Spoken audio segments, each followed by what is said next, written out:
they built 300 new sites. In 2019, sites. In 2025, 50 sites. Mr. Speaker, on the average, that is an average of 223 sites per year. But the growth in demand far outweighs that investment.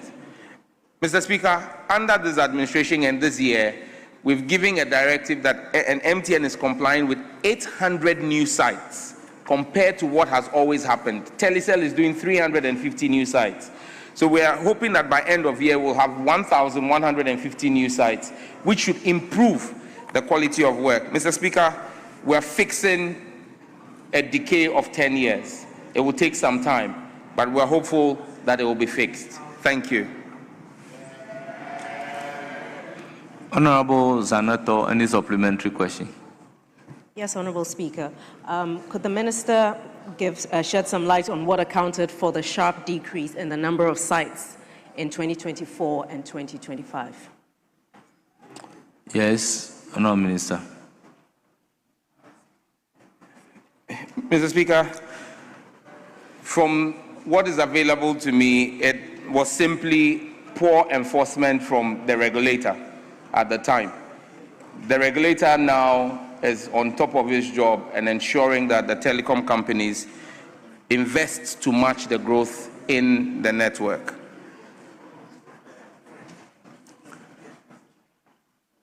Yes, any further supplementary question? Thank you, Right Honourable Speaker. Can the Minister perhaps give the House some timelines with regards to when these objectives will be achieved, and will he be willing to present to the House at the end of the year what the telcos have actually managed to do in respect to what the policy guidance is? Yes, Minister, any timeline?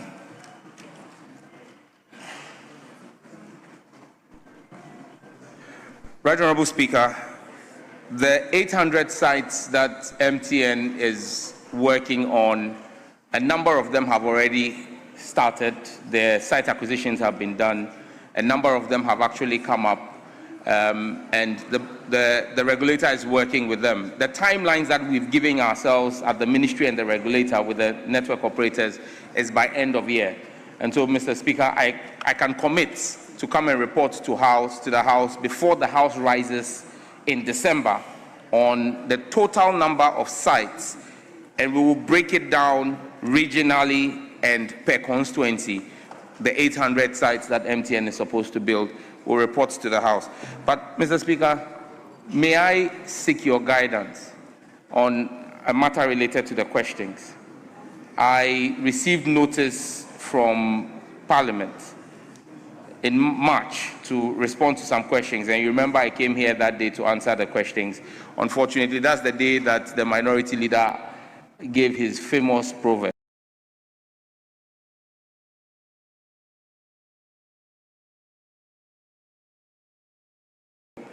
And we couldn't answer the questions. I was filed or scheduled to answer them yet last week. I was on official assignment. The majority leader made it known to the House that I was on official assignment. But, Mr. Speaker, my colleagues on the other side who asked the question took to the media and said that I had reneged on my responsibility as minister and ran away.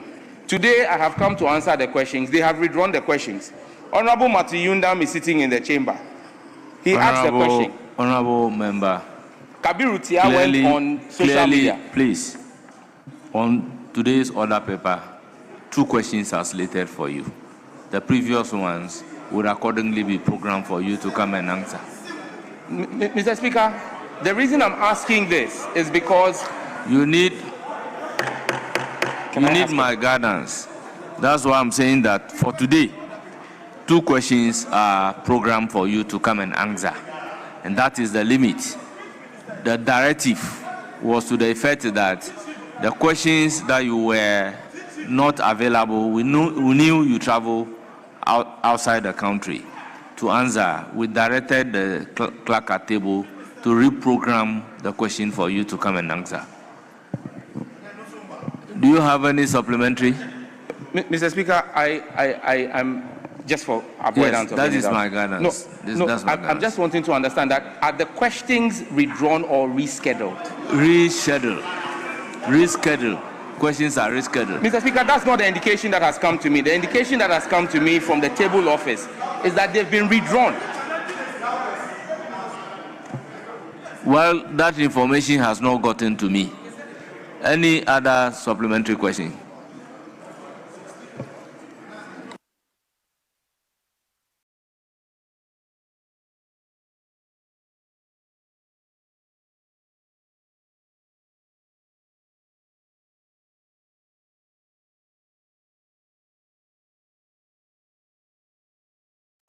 Yes, Majority Leader.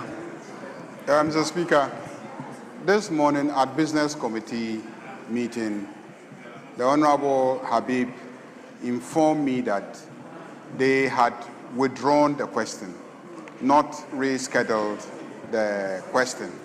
And the beef of the minister is that this same question, friends on the other side went on social media, on traditional media, accusing him of running away from answering the question. And the question was scheduled for this morning. And then he came to answer it only to see that that question has been withdrawn. And so I believe that it goes to the way that we as parliamentarians conduct ourselves. If you've asked a minister a question and then you go out there and accuse him of running away, he comes to answer the question, then you say you have withdrawn the question. That is what the minister is complaining about. Majority Leader, the direction given was that the question should be rescheduled. The notice of withdrawal of those questions have not been communicated to me.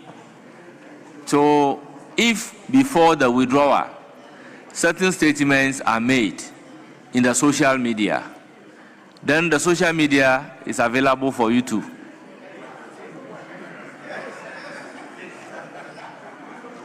Do you have any more supplementary question? Honorable Zanato, you are done. Yes. I have no further So we'll move to questions. the second question. That is question number 691. Standing in the name of Honorable Dr. Fred Che Asamoah, Member of Parliament for Ofinsu North. Mr. Speaker, I come under Order 88.3 with the permission of my colleague, Doctor, and with your kind permission to ask the question on his behalf. He cannot permit you. I have his authorization. Very well. Thank you, Mr. Speaker. Then you are permitted to now ask the question. Thank you, Mr. Speaker.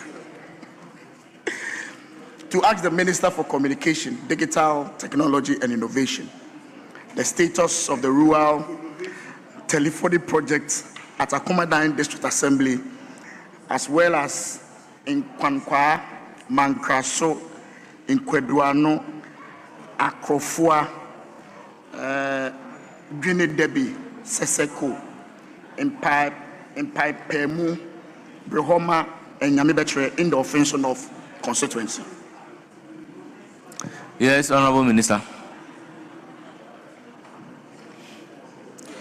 Mr. Speaker, stated below are the status of the rural telephony programs or projects of the communities mentioned in the Akumadan district. In Kwandano, this site is operational and passing traffic.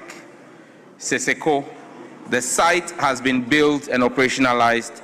However, it is currently down and efforts are underway to bring the site up. Akumadan and Mankraso, these sites have been built but are yet to be integrated and brought on air. In Kwankwa, Gwinidebi, Brehoma, Akrofua, Nyamibetre, and Mpaipemu, these communities have not yet been captured under the program. A drive test exercise will be arranged to capture these communities, and the data gathered will be used for simulation and subsequent planning and deployment for communities to pass the simulation. GIFEC, under the ministry, is working with the contractor and the subcontractor to ensure that all the sites are completed before the end of 2026. I thank you, Mr. Speaker. Any supplementary question? Minister, for Seseko and Akumadan and Mankraso, if you can give me some specific timelines. Minister, any timeline? Mr. Speaker, in my earlier response, I had stated that we had up to the end of 2026. GIFEC had committed that by end of 2026, we'll complete all the RTP sites. We indicated that not all the communities are under the current RTP project. We indicated that Nkwadano, Seseko, and Akumadan and Mankraso, those 4 are part of the RTP project that is being executed. And all projects under the RTP will be completed by end of 2026. For Nkwankwa, Dwinidebi, Brehuma, Akrofua, Nyamibetre, and Mpepemu, we now need to do a drive test to simulate. So that I have no timelines on. Thank you. Yes, any further questions? I'm okay, the Speaker. This is a constituency-specific question. Honorable Minister, on behalf of the House, I sincerely thank you for attending upon the House to provide answers to the questions scheduled for you.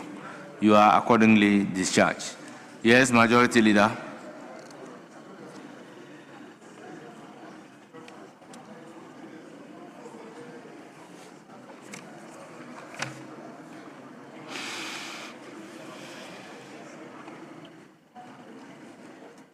Mr. Speaker, I think we will just lay some papers and then we'll do a statement. So, with the indulgence of my honorable colleague who has a statement that he wants to make, if he would grant us leave, Mr. Speaker, we have just 3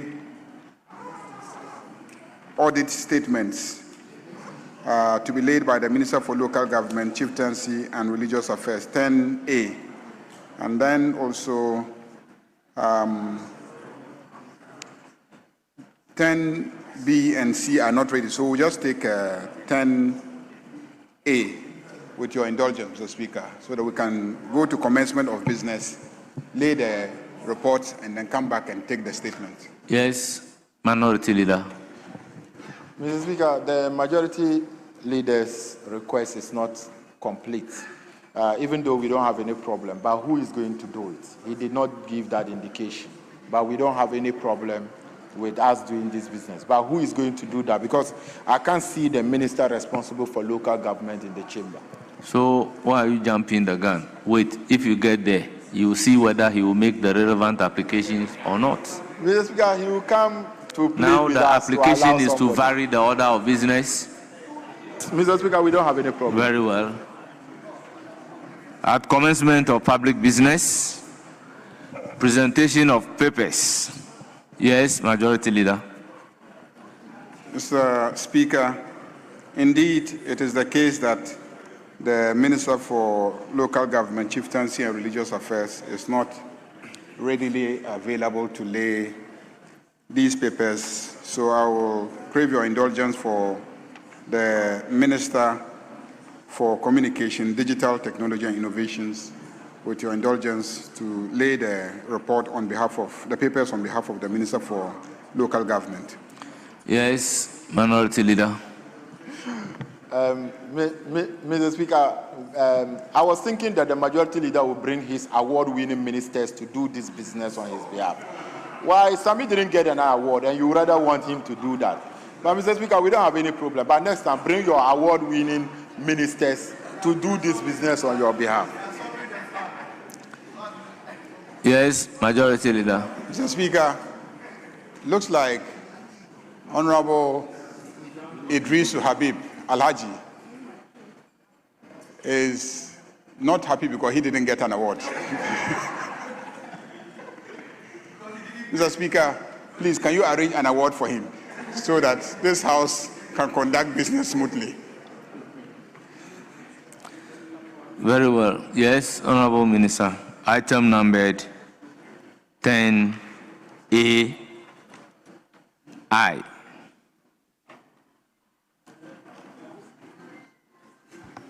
Annual statements by the Audit Committee of the Lankwantana Madina Municipal Assembly for the year 2025. Honourable members, the report has been duly presented. It is referred to the Committee on Local Government and Rural Development for consideration and reports. Item numbered 10A II. Annual statement by the Audit Committee of the North Dari District Assembly for the year 2025. Honourable members, report has been duly presented and it is referred to the Committee on Local Government and Rural Development for consideration and report. Item number 10A III. Annual statement by the Audit Committee of the Asunafo North Municipal Assembly for the year 2025. Honourable members, item duly presented and it is referred to the Committee on Local Government and Rural Development for consideration and report.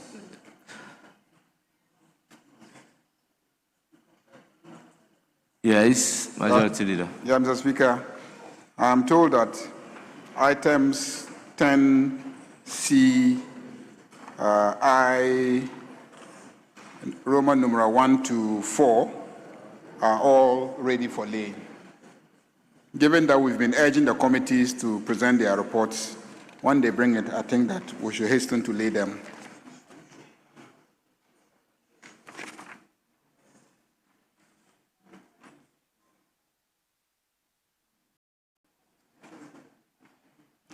Very well. Item numbered 10C, Chairman of the Committee. Can we lay all together?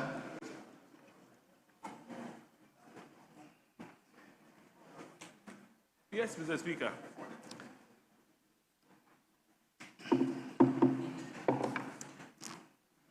Report of the Committee on Defense and Interior on the annual statements by the Audit Committee of the Ghana National Fire Service for the year 2024. Report of the Committee on Defense and Interior on the annual statements by the Audit Committee of the Ghana Prison Service for the year 2024. Report of the Committee on Defense and Interior on the annual statements by the Audit Committee of the Gaming Commission for the year 2024. Report of the Committee on Defense and Interior on the Audit Committee report of the Ministry of the Interior for the year 2024. Honourable members, the reports numbered item 10C, 1 to 4, have all been duly presented and they are for distribution to honourable members. Yes, Majority Leader. Mr. Speaker, we can come back to statements. Very well. Honourable members, by the agreement to defer the conclusion on item 9A, we then move to item 9B, standing in the name of Honourable Alexander Kwamena Afanyo Makin, Osahin, Member of Parliament for Ofutu. You have the floor.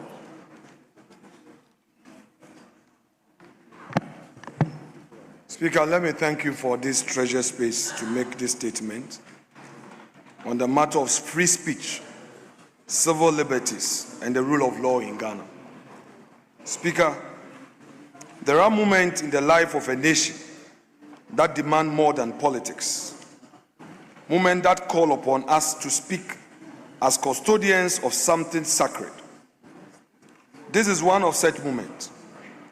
Ghana was built by men and women who believed that truth must be free to speak, that power must be free to be questioned, and that no government, however well-intentioned, holds a mandate to muzzle the voice of the people.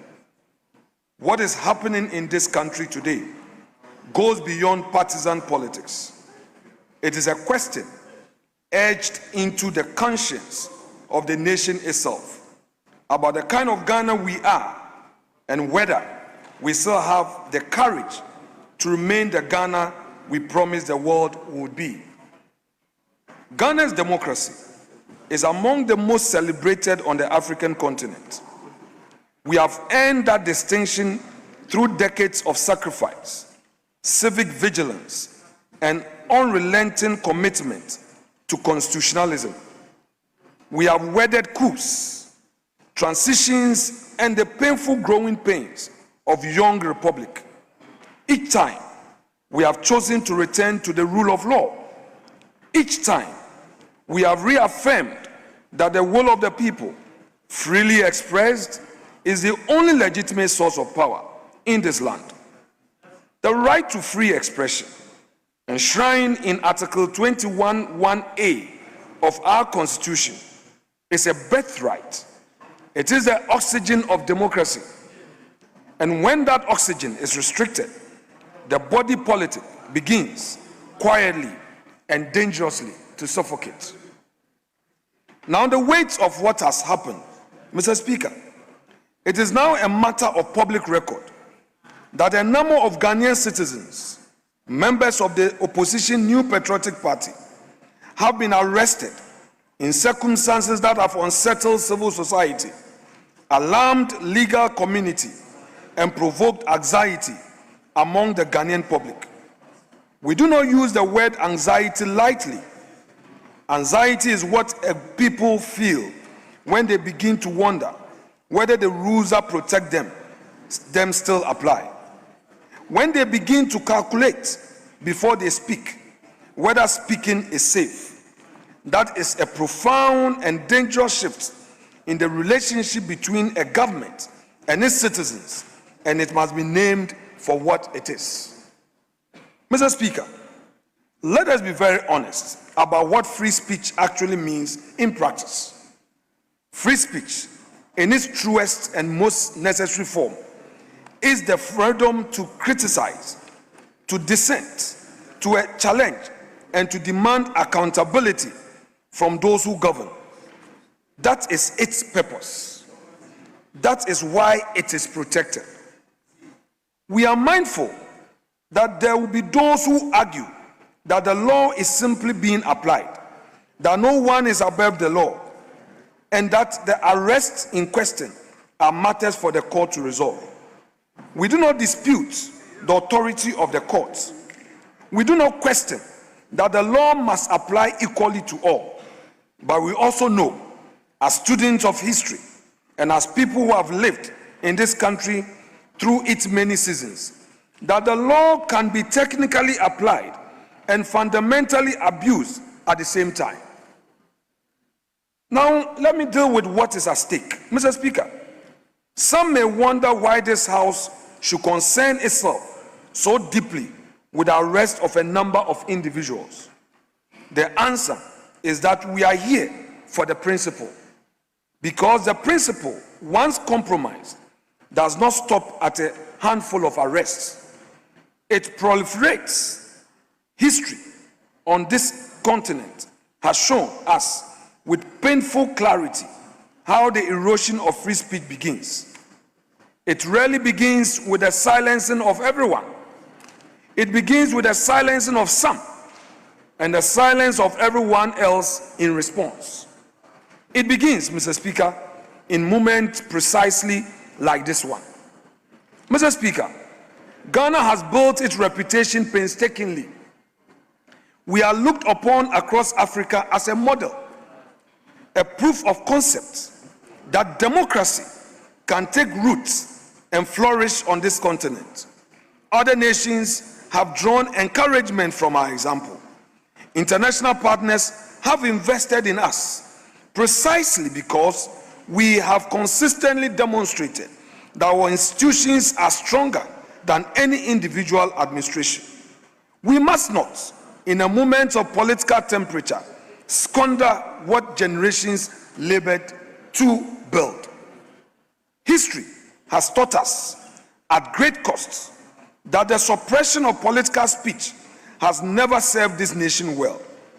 Governments that stifle dissent do not strengthen themselves, but rather hollow out the very institutions upon which their own legitimacy depends.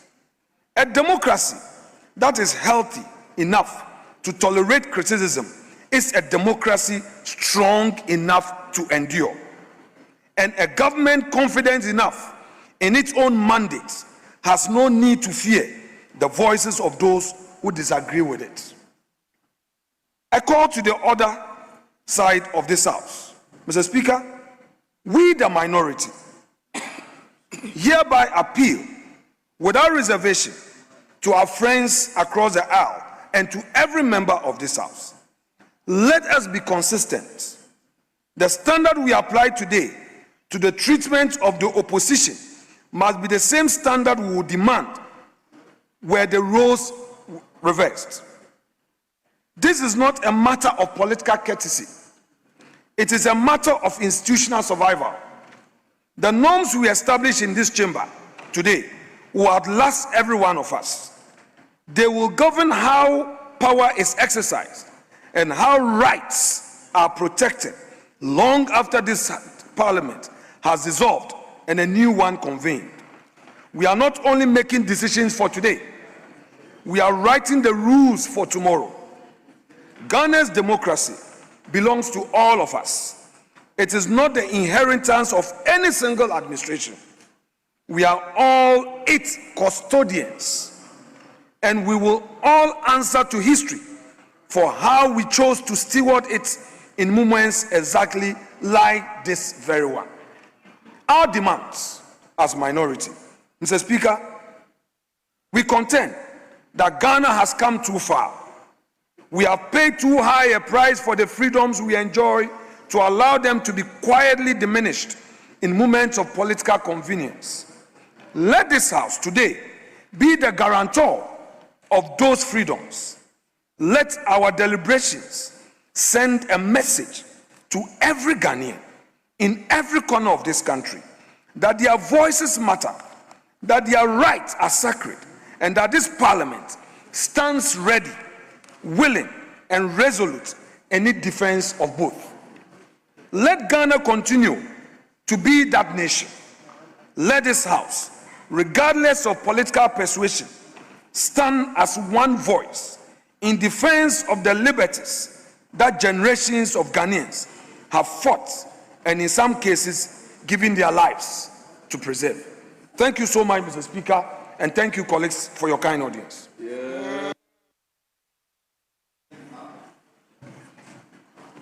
Yes, we, majority and minority, we agreed on 2-2. Is that still standing, Majority Leader? Yes.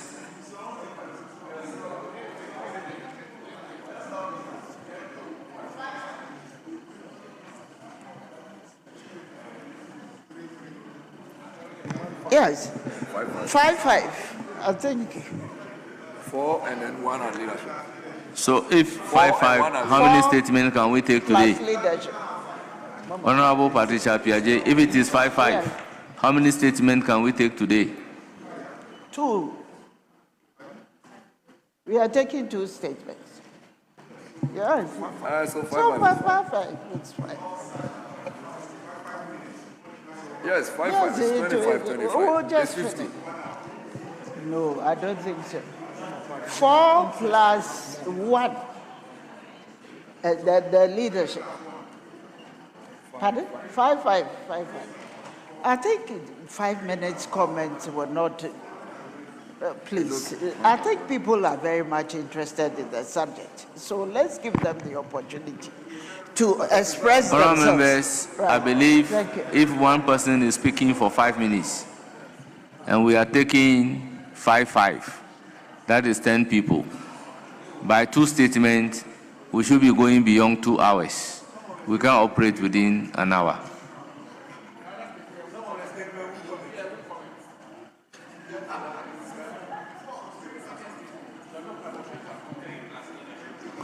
So 3 plus leadership. Yes, we don't have any objection. Very well. Honorable Sam George, you have the floor. You are speaking for 5 minutes. Thank you very much, Right Honorable Speaker, and I want to thank the Minority Leader for Timekeeper. the statement that he has made. In fact, just this past weekend, myself and the Minority Leader were at the Ghana Journalists Association World Press Freedom Day. Mr. Speaker, it's important that we put in perspective where we sit as a country. Ghana ranked 39th out of 180 countries in this year's World Press Freedom Day, and number 4 in Africa. In 2023, Ghana ranked 62. So we have come from far. Under the NPP, we were number 62 out of 180. Today, under President Mahama, we are number 39. That is progress. And Mr. Speaker, to even put this in perspective, the United States is number 64 in the world. So Ghana is doing way better, 25 places ahead of the United States. So when it comes to press freedoms, Ghana is a shining example under President John Dramani Mahama. President Mahama, and this is not by Sam George, this is by Reporters Without Borders. Mr. Speaker, President Mahama is a president under whose tenure no journalist has been killed. We cannot say that about the immediate past NPP administration. Ahmed Swale is a blot on our national history under the NPP's administration.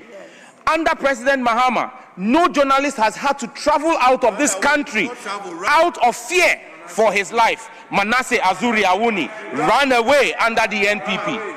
We are in a better place. President Mahama is a president who does not just tolerate scrutiny, he embraces it, because he believes that when journalists ask the hard questions, they drive accountability.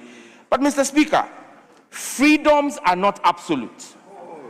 Freedoms come with a certain level of responsibility. And Mr. Speaker, under this administration, our colleague Dominic Ayine has not taken any journalist to court.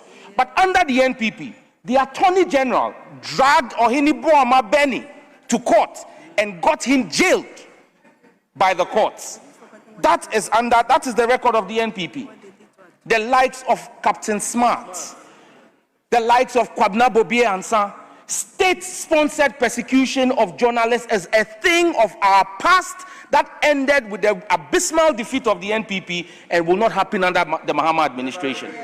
Mr. Speaker, I am happy that in the statement, the minority leader says, and I quote, "We do not dispute the authority of the courts." That's very telling, because just a few days ago, he said he would disrespect the circuit court judge, and he will repeat it and disrespect that judge. I am happy that today he has come to respect the authorities of the court. Keep his time. Let me recognize Honorable. Mr. Speaker, with respect, you have a reputation of calling people to order when they go outside of the rules. Mr. Speaker, with respect, the colleague is misquoting me for his own convenience. I would want to urge upon you to direct him to withdraw that aspect of the submission. Mr. Speaker, if he wants to refer to a statement I've made, he should read it in full. What he has said is not what I've said. That is my submission to you. Yes, Honorable Minister, take note, do the needful. Right Honorable Chair, I paraphrased the comments of the minority leader, and he said, please just do the needful because of the time. Which is to he withdraw said what he said. That was not what he said. He's insisting you read his statement in full. Right Honorable Speaker. And reading that statement in full would have taken all your time. Yes, so just which withdraw and let's make but progress. Right Honorable Speaker, if you ask me to withdraw that, he who alleges must prove. The burden of proof is on him to show that what I have said is not what he said. Honourable members, let's make progress. The statement that the majority leader is offended is ordered to be expunged from the record. Let's make progress. Mr. Speaker, again from his statement, he says we are writing the rules for tomorrow. Today's rules were written yesterday. And so let us be clear that everyone has a responsibility. We would respect the rule of law. We would ensure that the rights of citizens are protected under the Mahama administration. but citizens have a responsibility. Mr. Speaker, there can be no explanation of saying that you wish to see the president of the land and his wife killed and said, in fact, the word used was executed, and you tell me that that is freedom of speech. Mr. Speaker, that cannot be freedom of speech. And so our demand to the minority, our demand to the minority, Mr. Speaker, is for them to be circumspect in their choice of words, to call for the execution of the first gentleman of the land and his wife. Mr. Speaker, that is a threat to the president. Honorable member, your time is up. Your time is up. Yes, Honorable Abu Jinapo. Mr. Speaker, thank you very much for the opportunity to contribute to this very important and timely statement made by the distinguished minority leader, the Honorable Osahin Afenyo-Markin. Mr. Speaker, let me just say very clearly and strongly that when you listen to the statement read by the minority leader, Mr. Speaker, the minority leader sought to rise above partisanship and put before this House a matter of national concern, which, Mr. Speaker, I will say has been an issue government after government have been seeking to deal with, the issue of press freedom and freedom of speech. Mr. Speaker, again, our friend and brother, the Honorable Minister for Communication, in his classic fashion, chose to travel on the path of partisanship. Mr. Speaker, with the greatest of respect to the Honorable Minister, given that he's the minister responsible for communication, one would have most respectfully expect, Mr. Speaker, that he will approach this subject in a manner that the minority leader did, be non-partisan, and let us interrogate the issue of press freedom and free speech. Mr. Speaker, the examples he gave under President Akufo-Addo are examples that all of us have to continue to interrogate. And the issues that the minority leader raised on this floor, which were not too long ago on the 6th of this month, 2026, reported by reputable international media organization Al Jazeera, is a matter that we will continue to deal with. Mr. Speaker, as minister, he will realize that in 2001, President Kufuor took such a bold step by repealing the criminal libel law. Mr. Speaker, he will also realize that under President Mills made several attempts to broaden the spectrum of free speech and press freedom. And he will realize again that under Mahama I, there was further attempt to broaden free speech, and Akufo-Addo did his bit. President Mahama is doing his bit. Mr. Speaker, it is not everything that we have to reduce to partisanship, and I think it's important that I put that on record. Having said this, Mr. Speaker, I want to say that there's a classic distinction between press freedom and freedom of speech. Mr. Speaker, you may have a situation where the press is free. The press is free to do their work. That is press freedom. Mr. Speaker, there is a distinction, there's a gulf. It's like day and night between press freedom and freedom of speech. And what the minority leader sought to deal with was freedom of speech. Unfortunately, what our Honorable Minister for Communication went, the tangent he went was press freedom. These are two different things. Mr. Speaker, and freedom of speech is so fundamental.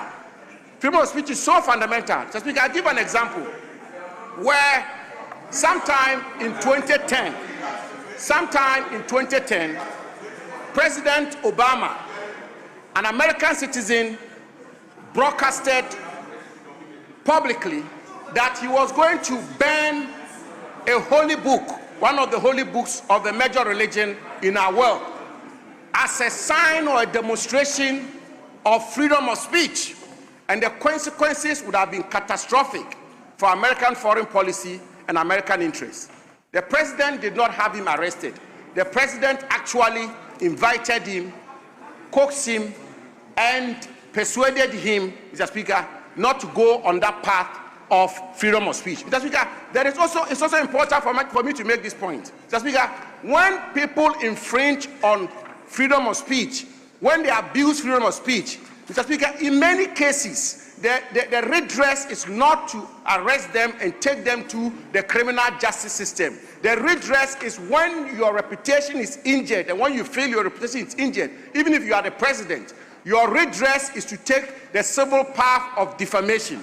So, Speaker, I want to conclude by referencing a portion of the statement by the minority, and I quote him. He says, "Ghana's democracy belongs to all of us.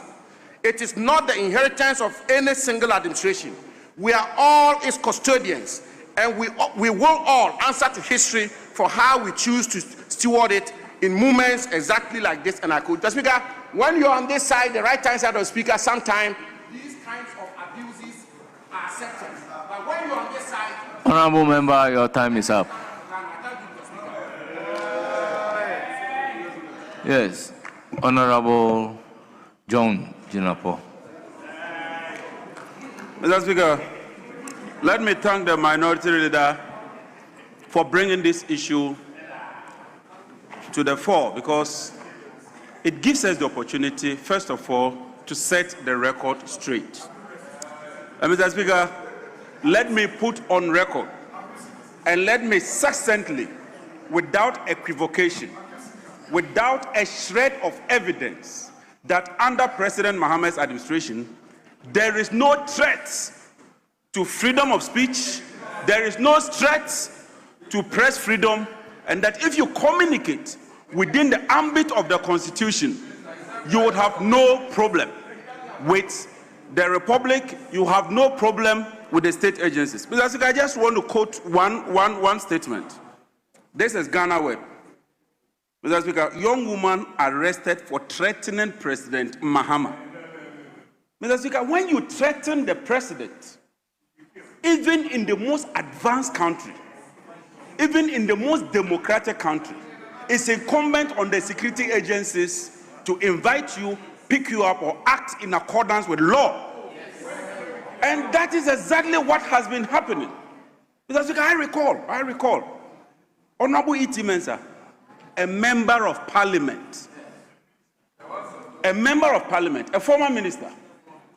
He did not threaten the president. He did not threaten the state. All he said was that it has worked. No, that is it. It has worked. In Ghanaian parlance,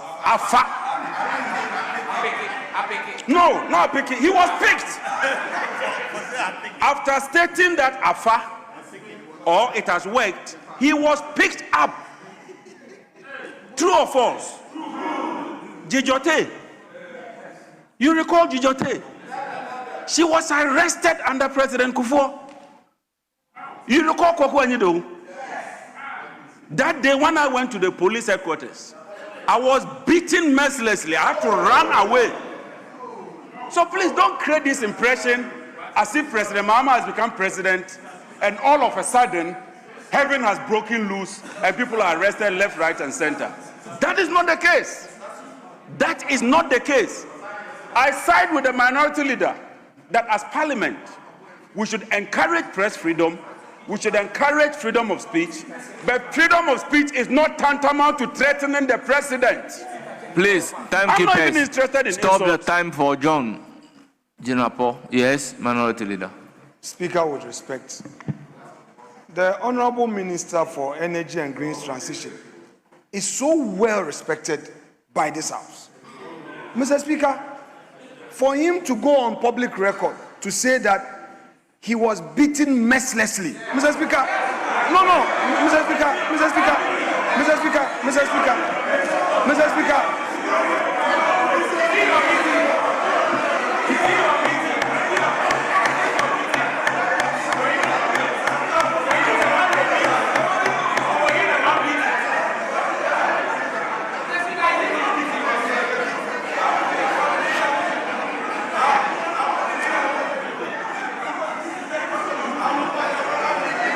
Abu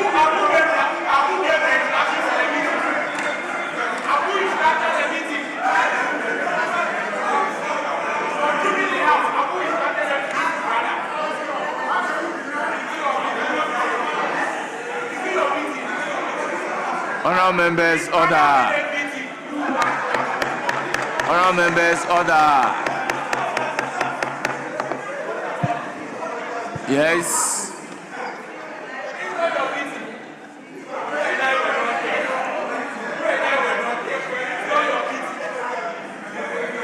Yes, Minority Leader.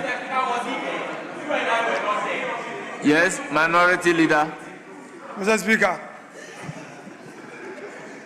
I repeat, Honorable Honorable John Jinapor.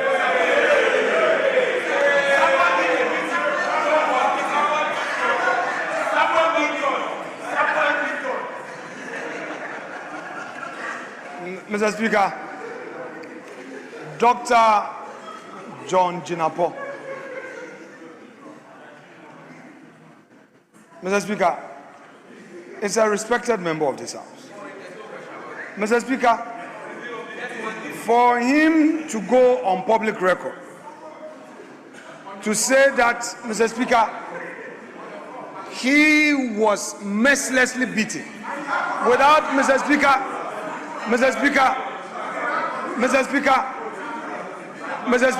without giving details, Mr. Speaker, without giving such details. Mr. Speaker, now, question.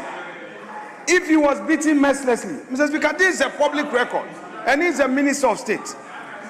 We've all been in this chamber. And, Mr. Speaker, I was in this house, he came to meet me. In this house, Mr. Speaker, we never had this matter in this house. Mr. Speaker, two, Mr. Speaker, that the Honorable Samuel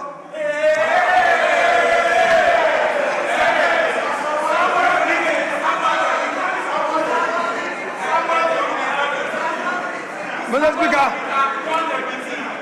Speaker, that the Honorable Dr. John Jinapor says that he was beaten and he kept quiet, he kept it to himself, and he never reported. There was no medical report. The matter never came to this floor, even as a member of parliament.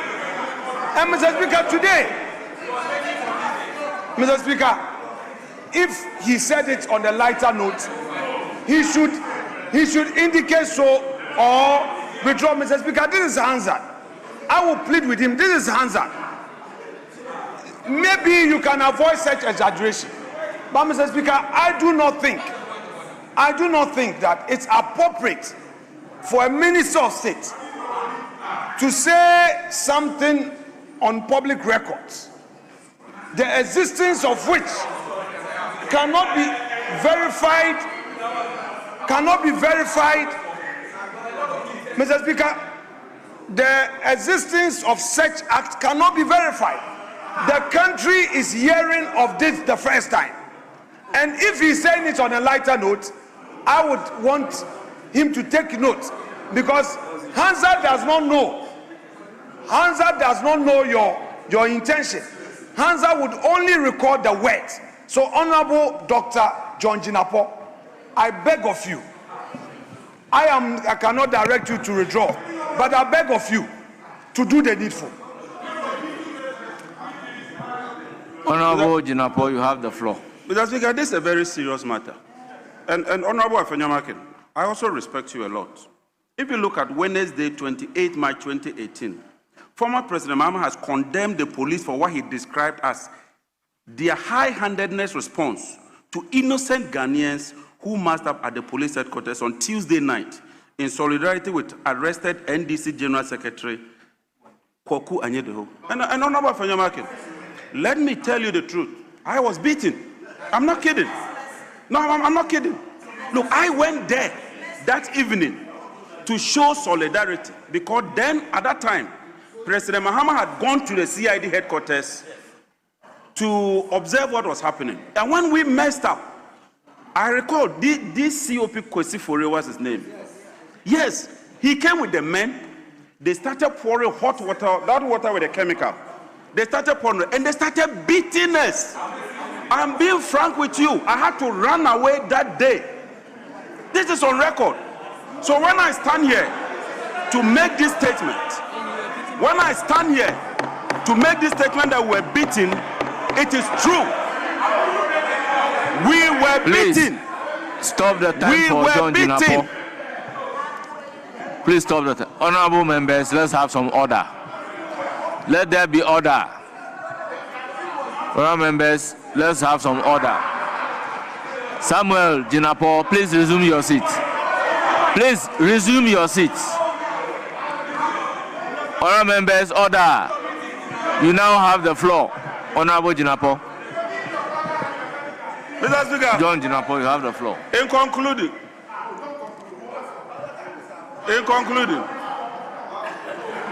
please, you have the floor. In conclusion, you are eating into your time. I want to conclude. Mr. Speaker, President Mahama will go on record as one of the most tolerant presidents ever in the history of this country. And I commend President Mahama for his patience, for his fortitude, and for his determination to serve this country.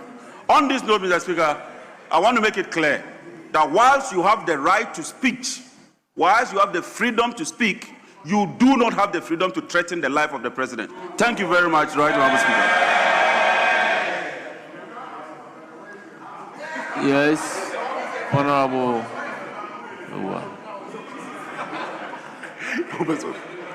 Thank you very much, Mr. Speaker. And Mr. Speaker, I want to commend the venerable minority leader for such an insightful statement. Mr. Speaker, his statement highlights our reality. Our reality is one of abuse of the powers of arrest and indeed the court's power or discretion to grant or refuse bail in respect of cases involving persons alleged to have spoken in a manner that... Honorable member, matters within the judiciary, let it lie there. Please. Mr. Speaker, indeed, that is our reality. On the 29th of January 2026, the Ghana Journalists Association, in a press conference, raised alarm over escalating attack and threats against journalists. That is our reality. Mr. Speaker, not long ago, a respected journalist in this country, my learned colleague, Samson Ladi Ayenini, commented on the use of Section 208 of the Criminal Offences Act. Mr. Speaker, in dealing with people for exercising their right to free speech. And in his estimation, he estimated that in the last 17 months alone, in the last 16 months alone, 17 people have been arrested on the pretext of acting contrary to Section 208, that is, having exercised their right to free speech. They were arrested, Mr. Speaker, for having acted contrary to Section 208, just by speaking. Mr. Speaker, that is our reality. Mr. Speaker, in fact, there is really a reality that we need to look at. The reality is that our circumstance clearly flies in the face of the preamble of the 1992 Constitution. It flies in the face of it. Mr. Speaker, when you look at the preamble of the 1992 Constitution, in our solemn declaration to adopt this Constitution, we swore to protect and preserve the fundamental human rights and freedoms of our people, which includes Article 21. Mr. Speaker, what is even sad in this matter is that when these people are arrested, badly as it is, mostly the charges, very respectfully, are not supported by the facts. We can pardon the police because one would say that They do not have the training of lawyers. But what about the courts? What about the courts? For misdemeanors, people are now being remanded in this country. And we are not alone complaining about this. Persons, very respected persons, Mr. Speaker, from the side of the majority have also complained. The Right Honorable Haruna Idrisu complained about the manner in which this matter is being dealt with. The Interior Minister has also complained.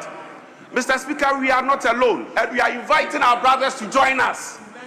It doesn't matter how many people, even if one person is dealt with wrongly and contrary to the law, Mr. Speaker, it is wrong. And we need to correct that as a house. Free speech is the ordinary Ghanaian's tool for holding political power to account.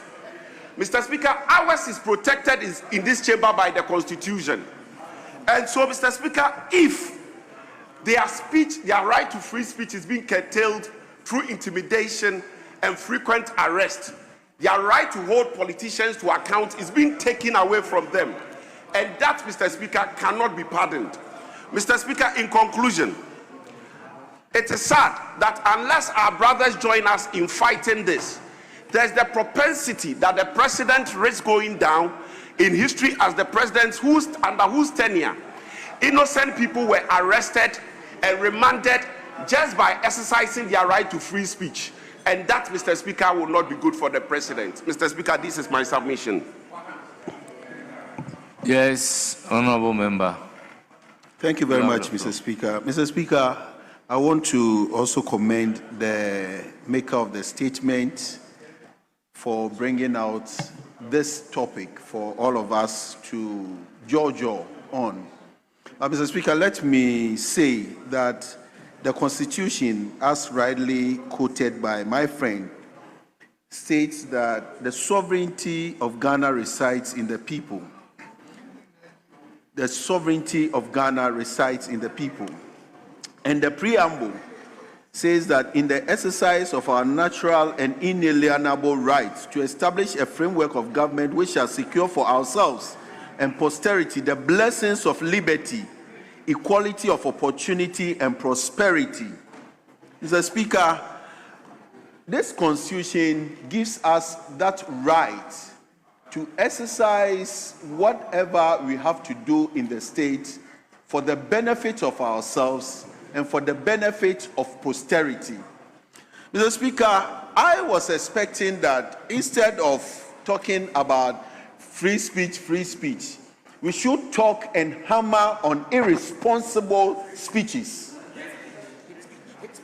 These are the speeches that we should, as a people, as leadership, rise and speak against. Because this is something that, Mr. Speaker, you heard my learned friend talking about the fact that innocent people. It is these people who see themselves as innocent who are churning out hate speeches, churning out irresponsible speeches, and they get people to support them. My Lord, reading the statement of the minority leader, it reminded me of the Whig historians who were willfully one-sided in coming out with their historic facts. Because if you look at it, I was expecting that after we have spoken about enhancing, helping freedom of speech in this state to progress so that the prosperity and the liberty that we are all looking for ourselves and for posterity, for ourselves and the yet unborn would be done, we should ensure that we speak vehemently against people that make speeches that are wanton disregard for elderliness, wanton disregard for the dignity of others, wanton disregard for the respect that this nation is noted for. So I, Mr. Speaker, would say that when we talk about, my brother was talking about Article 21. In fact, Article 21 says that freedom of speech and expression includes freedom of press and other media. So it is wrong, it is not proper, it is not true that freedom of speech is different from freedom of the media. it includes. If you look at the freedom of the press, it includes. And when you talk about freedom of the press includes the media. It includes the media. So, Mr. Speaker, let me say that all of us, in fact, as I indicated earlier, all of us should come together. This nation has come thus far. We have progressed gradually. We have solidified our democracy, and that many people see us as an envy. They envy us. They envy our democracy. But the line we are going, where even leadership can stand up, people that we respect so much can stand up against the courts, can stand up and speak against judges. This is serious. This is something that we must not condone, because the courts are the last resort that we all run to when we are in trouble. So we have to guard the courts with the sanctity that the courts have. We need to protect the courts. And Mr. Speaker, the courts are established for all of us, to protect our democracy. So even if you have an issue with the courts, there are higher courts that you can go to. So if somebody is arrested and you go haywire, speaking, talking, just saying anything against the court, against the arresters, Mr. Speaker, what do you expect ordinary people? What do you expect the people who do not know even about the law, who do not know about the courts, who do not know about this? What do you expect them to say? So let us speak against hate speeches. Let us rise against people, irresponsible speeches, and that would help our democracy to grow, rather than going this tangent, which is myopically partisan, myopically counts for all of us. Thank you very much.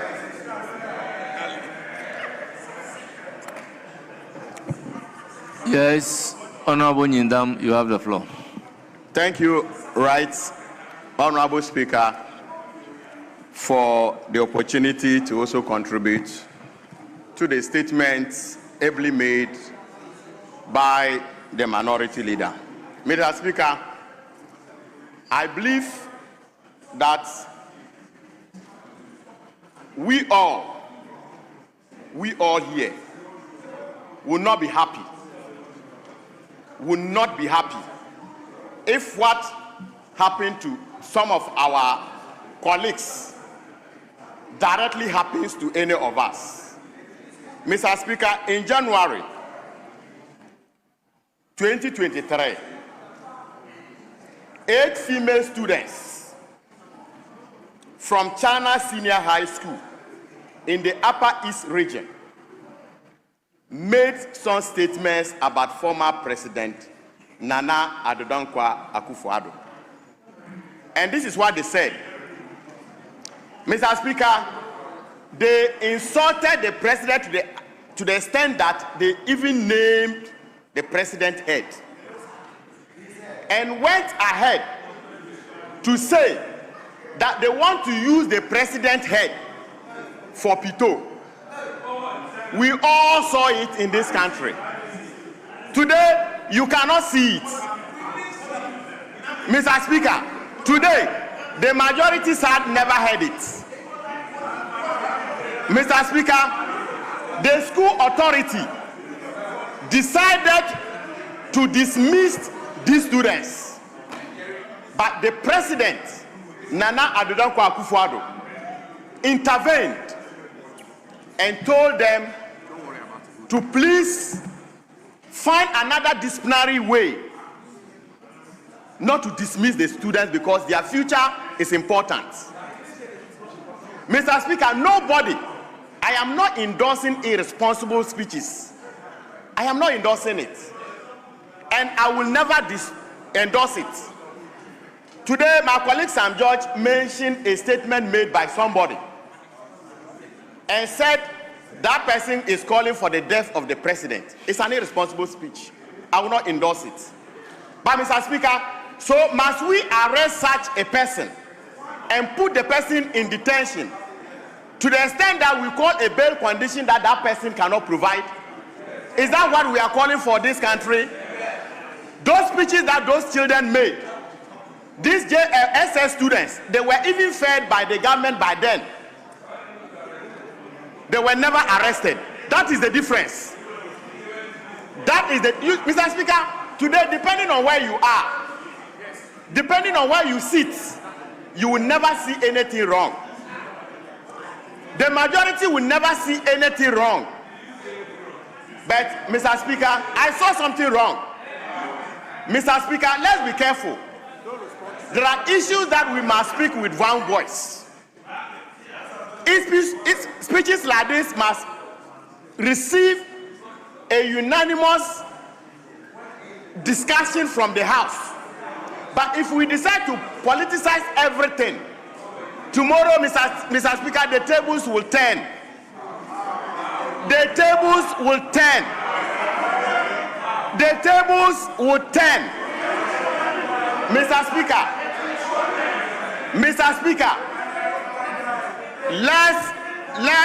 let's all agree. Like I said, I am not endorsing irresponsible speeches. But Mr. Speaker, the cure is not what we are seeing today. That is not a cure. Where somebody says something, it doesn't sit well with the government, and the best we can do is to throw the person to jail. Mr. Speaker, that is not the way to go. Mr. Speaker, the Minister for Energy said he was beaten mercilessly. Mr. Speaker, when this country, people went to demonstrate, they were also beaten mercilessly under a government. We saw it. We all saw it. In any case, the brother is telling me that he was not beaten. He was not beaten. In fact, he would have known. His own brother would have known that he was beaten. But Mr. Speaker, for convenience, he claims he was beaten. For convenience, he's sitting down telling us he was beaten. But Mr. Speaker, his blood brother, born with the same father,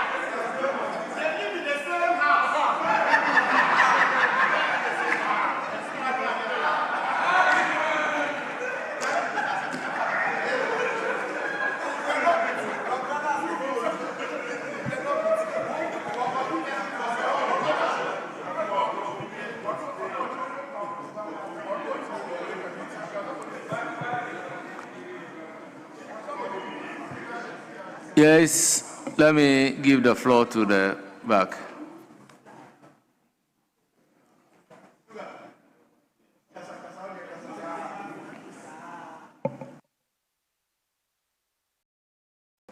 Well, I'm informed we've done the 3-3, it's now leadership.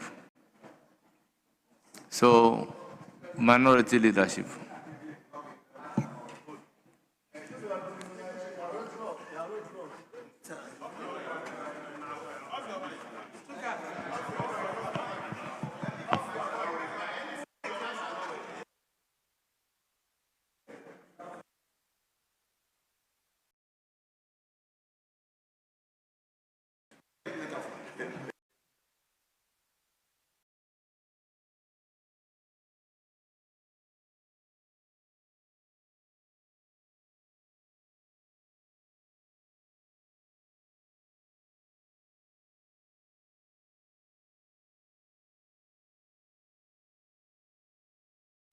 Honorable Jerry Ahmed, you have the floor.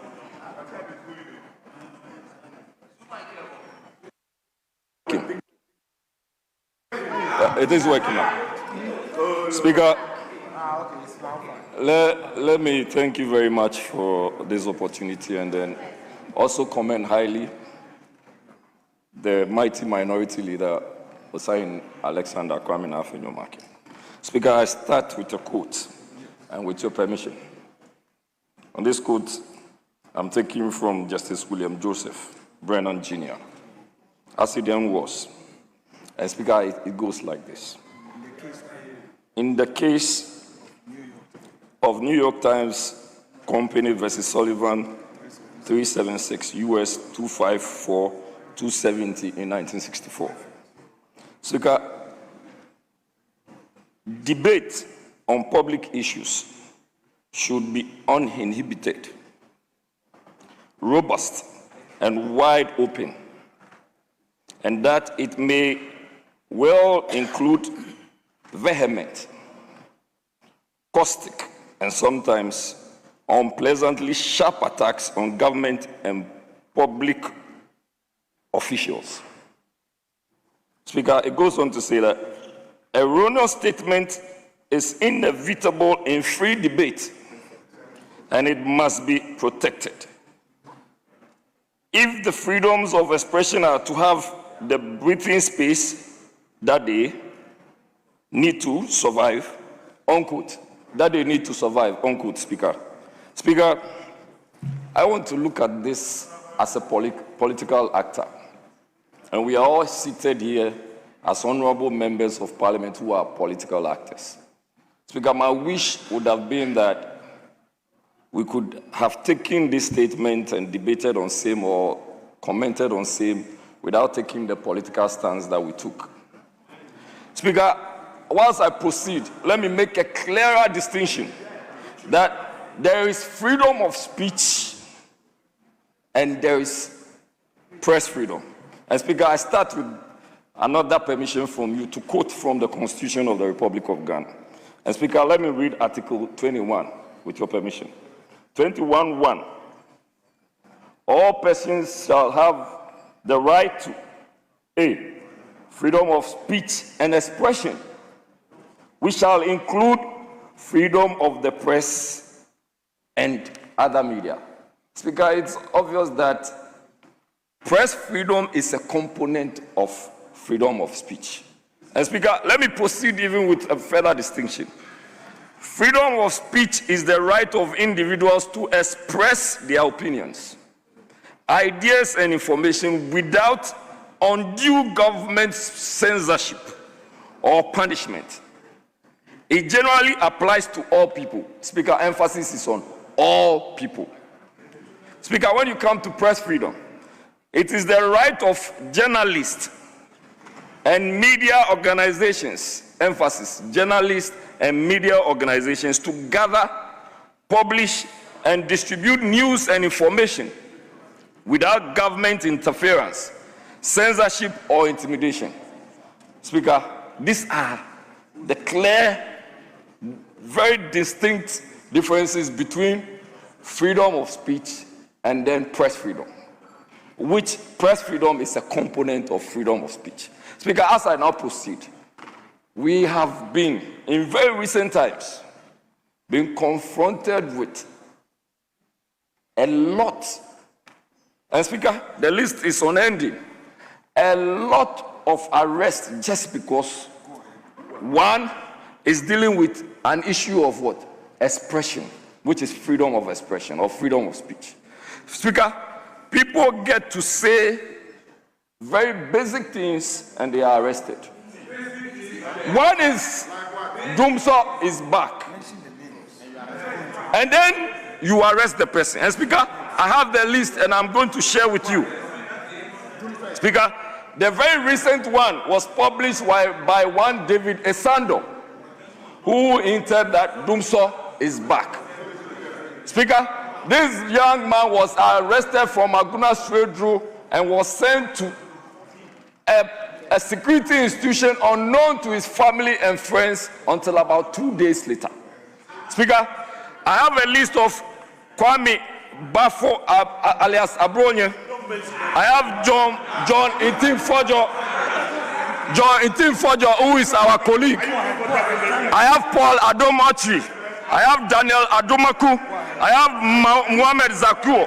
I have Yahya Abiu. I have Fanti Comedy. Speaker, as we speak today, Fanti Comedy has been rearrested. Speaker, today, as we speak, Fanti Comedy has been rearrested. And you don't want us to talk about it because...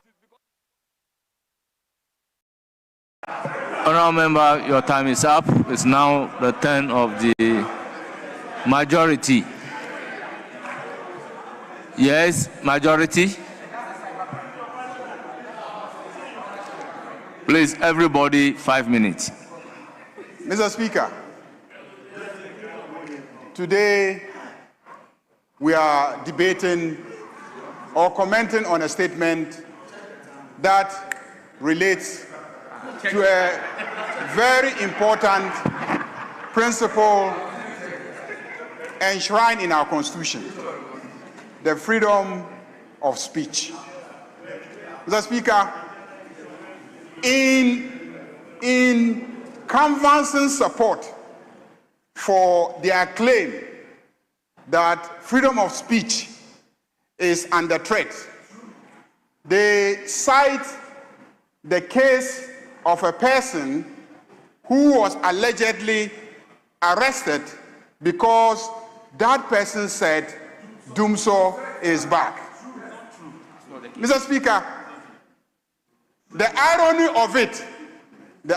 of it is that that person was being arrested and prosecuted because that person was undermining somebody else's freedom of speech. That person was undermining somebody else's freedom of speech. Why do I say so? If you take somebody's poster, artwork, and you go and alter the artwork to say what the person did not say, Yes, it's a cybercrime.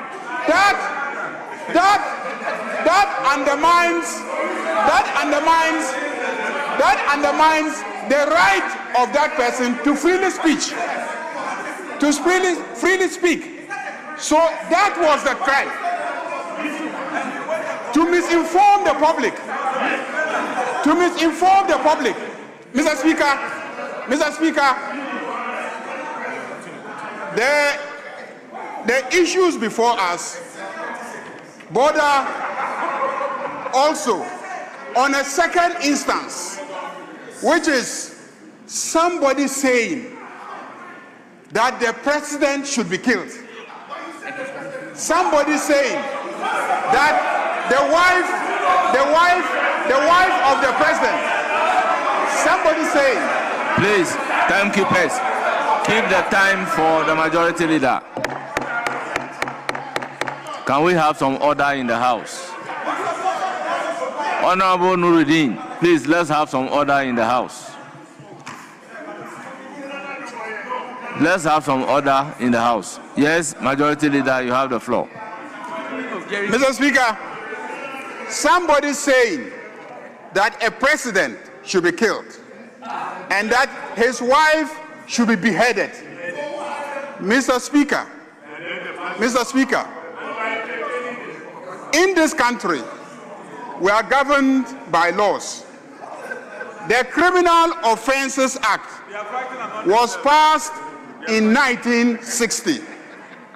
In the Criminal Offences Act, passed as far back as 1960, to threaten the life of anybody, not even a president, to threaten the life of anybody is an offense.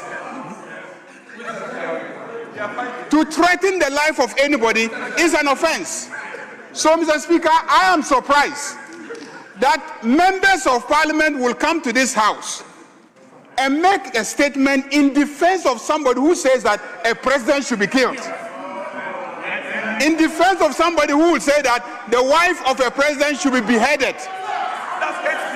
Mr. Speaker, I am surprised. And to speak as if that the laws of this country allow people to say anything. Mr. Speaker, let's not forget what happened in Rwanda. The genocide in Rwanda, part of it was attributed to reckless speech. Speech that incited one tribe against the other. Speech that demonized one tribe. Speech that normalized the killing of one tribe. That is what caused the genocide in Rwanda. And that is why, as far back as 1960, our Criminal Offences Act made it very clear that You cannot make such statements in this country. If, as a House, we want to debate it because we think that times have changed and therefore it is now okay for anyone to say that Afoyomaki should be killed, that his wife should be beheaded.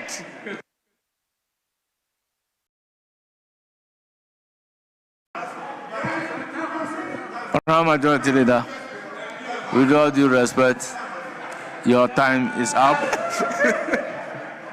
Honourable members, we will then take another statement standing in the name of Honourable Patricia Piaget, Member of Parliament for Asokwa.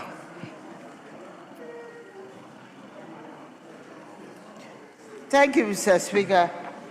Mr. Speaker, I'm taking this opportunity to draw the attention of the clerk at table that my name has been rightly spelled on the statement, but wrongly spelled in the other paper. And it appears regularly, so I need to bring it to your attention. Mr. Speaker, I rise today to brief the August House about the fate of an estimated 12,000 women and girls in Ghana living with a very debilitating and humanizing condition called obstetric fistula. As representatives of the people, we can no longer ignore the challenges faced by the survivors of obstetric fistula, who are our mothers, daughters, and sisters. Mr. Speaker, let us consider what these women endure for a moment. Following prolonged obstructed labor without access to emergency delivery care, they develop a tear or an abnormal connection or a hole between the birth canal and the bladder or rectum, leaving them incontinent. As a result, they uncontrollably leak urine, feces, and sometimes both, and therefore carry along a smell. Mr. Speaker, beyond the physical pain and chronic medical complications, they face immense social stigma and isolation. Many would have lost their babies in the process, abandoned by their husbands and family,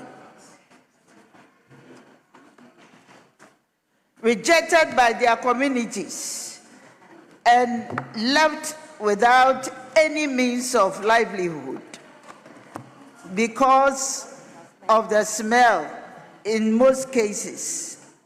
They cannot even travel on public transport or work in public spaces.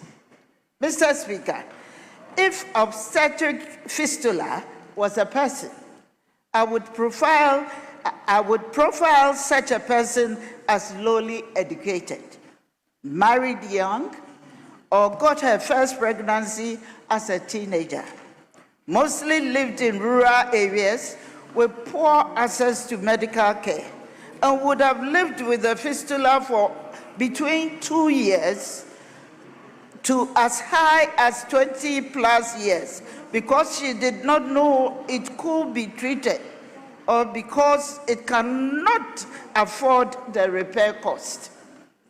Often, the survivors come from northern part of Ghana or the Volta region. Right Honorable Mr. Speaker, it is imperative to note that obstetric fistula is not a curse or caused by witchcraft, but a problem during delivery, a medical situation that is preventable and treatable. It can largely be avoided by a situation that is preventable, that is delaying the first pregnancy until the reproductive system is matured. Cessation of harmful traditional practices such as child marriage and female genital mutilation, and timely access to obstetrics care that is close by, staffed with skilled personnel, medical equipment, and supplies. It is treatable, thereby restoring the dignity and livelihood of survivors. Mr. Speaker, a study in 2025 on the burden of obstetrics fistula in Ghana by UNFPA and the Ghana College of Physicians and Surgeons, it is estimated that roughly 2 cases occur out of every 1,000 deliveries. This translates to nearly 845 new cases each year. Yet each year, only 60 to 200 of these cases receive the critical surgical repair they deserve. The remaining 77% are either unable to afford the $500 estimated cost of repair or are unable to reach the available services. Only a few health facilities have a surgical team with skills in fistula repairs. Each year, May 23rd is observed globally as the International Day to End Obstetrics Fistula. In 2003, the United Nations Population Fund, UNFPA, and partners launched the global campaign on this day to end obstetrics fistula by 2030. In Ghana, this year, the event included a high-level dignitaries visit to obstetric fistula multi-sites repairs at the Komfo-Anokye Teaching Hospital and the Mercy Women Hospital in Mankazim. I had the singular honor as the chairperson of the Parliamentary Caucus of Population and Development to join the Honorary Deputy Minister of Health, the chair of the Select Committee on Health, the United Nations Population Fund, and other partners to visit Komfo-Anokye Teaching Hospital to observe fistula repairs firsthand and to empathize with fistula clients as well as interact with surgical and hospital management teams about the condition and what can be done to accelerate efforts to end fistula in Ghana. The visit was indeed an eye-opener and has stirred up an even greater motivation and passion in me to ask that all of you, honorable members of parliament, join me to speak and advocate on behalf of the women and girls suffering from this humiliating condition. I understand that the government has a national fistula strategy, but it needs to be updated. The Universal Health Coverage, National Health Insurance Scheme, and Mahama Cares are all policies and initiatives that can support interventions to prevent and repair fistula cases. But, Honorable Speaker, with an estimated 7,000 to 12,000 fistula cases between barely 60 to 200 cases repaired per year, Ghana cannot achieve the target of the global campaign to end obstetrics fistula by 2030. We need accelerated repairs of about 2,200 to 3,000 every year. Fistula repair is not included in the National Health Insurance or Mahama Cares. Hence, the survivor who has no job because of the smell still needs to pay that approximately about 5,000 to receive repair services. As representatives of our various constituencies, what can we do as members to end this preventable suffering? First and foremost, We must strengthen legislation and policy framework and prioritize maternal health care, particularly emergency obstetrics care in undeserved areas. For instance, we can make a policy that makes totally free health care for maternity and delivery care, and more importantly, include free care for conditions that arise out of pregnancy, maternity, and delivery care, such as fistula. Currently, the National Health Insurance does not cover this kind of condition. Hence, the need for a fistula survivor to look for the approximately 5,000 cedis. But with no work, a fistula survivor is left to charity services for her care and not protected by our national care package. We urge the government to include fistula as free of cost in its service package, including the Mahama Care Initiative. The community health actions under universal health care must also include searching for fistula survivors so that they are picked up early and repaired and not left to live long without care, as some of the cases testified at CAT. Secondly, we extend our request to the Ministry of Health and Ghana Health Services to increase capacity for repairs of fistula from the 200 cases per year to over 2,000 by having more sites located in prevalent zones with the capacity to repair. Hospitals need performance targets on the number of fistula repairs they need to make in a year.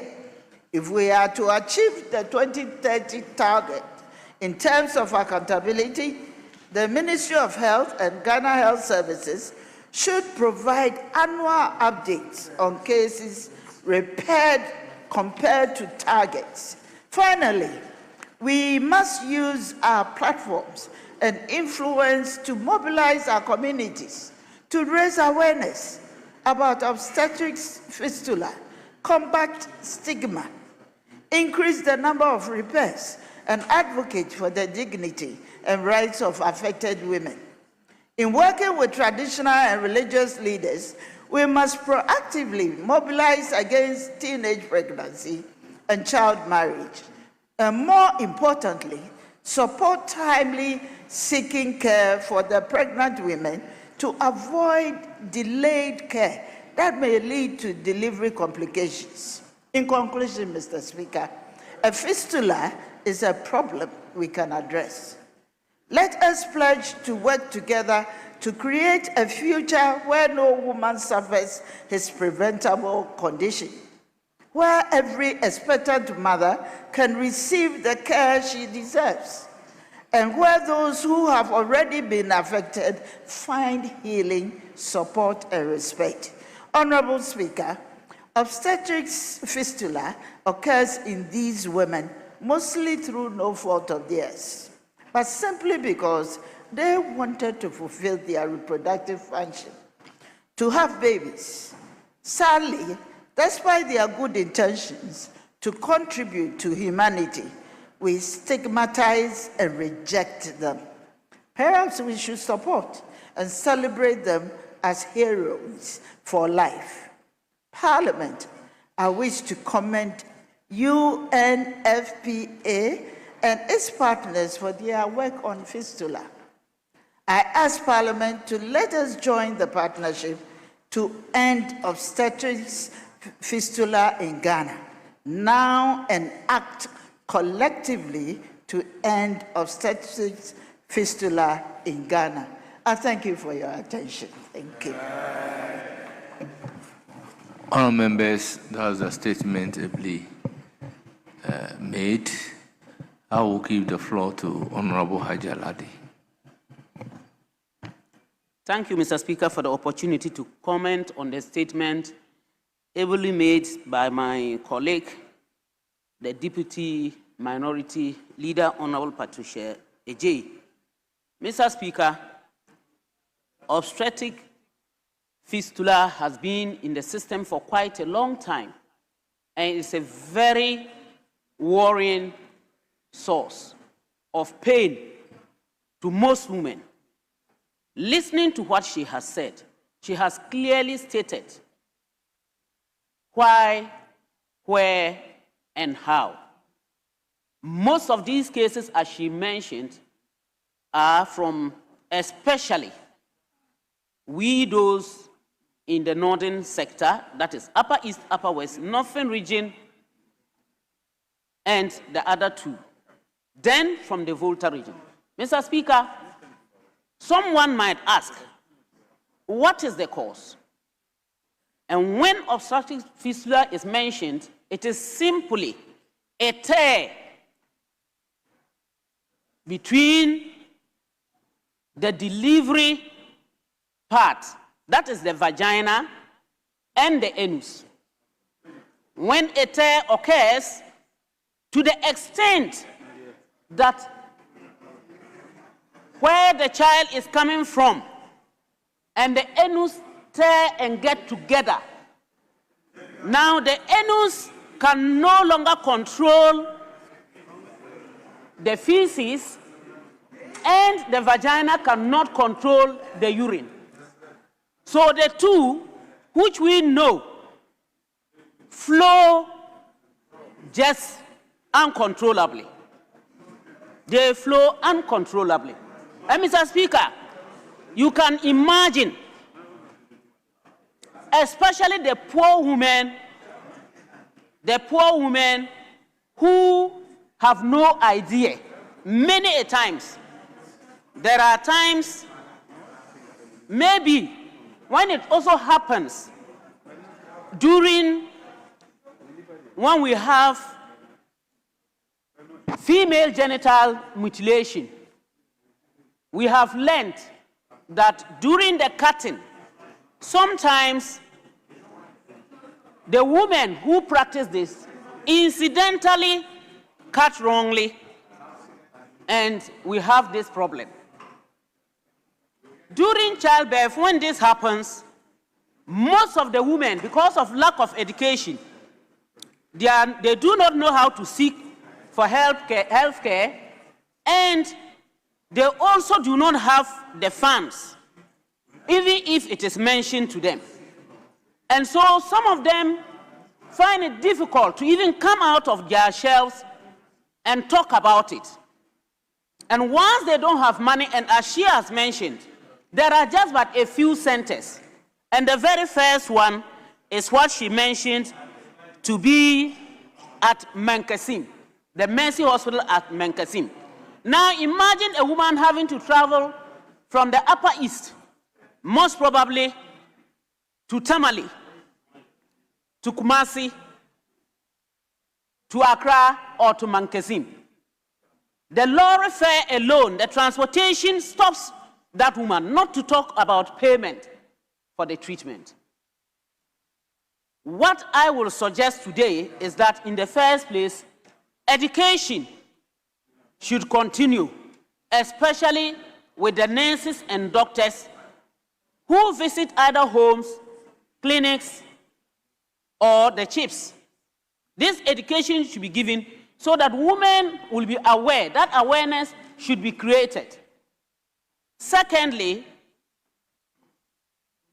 we need government to ensure that at least there are centers in every region. There should be centers in every region where women can easily gain access to treatment. The other issue is that the Mahama Care should please kindly take interest in this particular issue. The amount to be paid is something that most women who are affected cannot afford. Mr. Speaker, I believe if we give the support with the concern of this House, it will go a long way to relieve the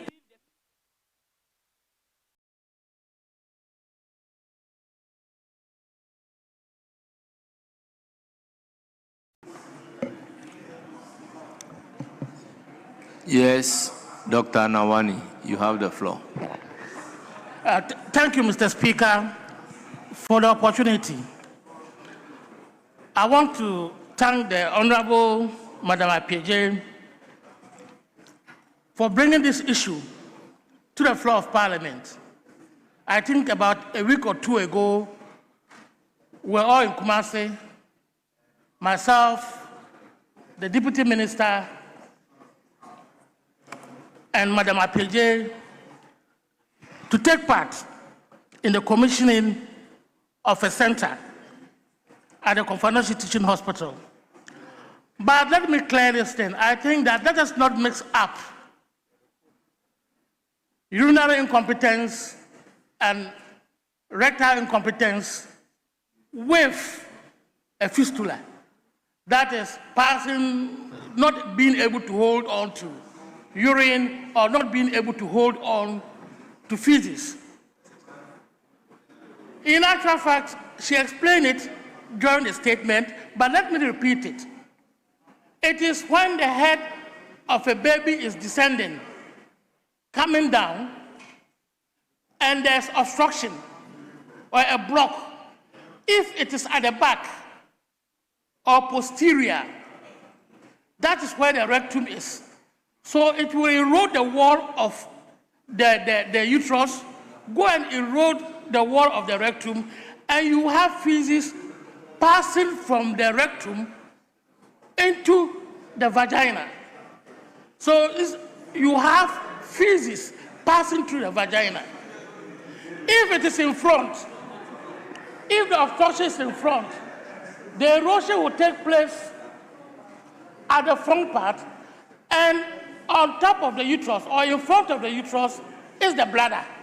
So it will erode and go and erode that of the neck of the bladder, and you will have urine also passing through the vagina.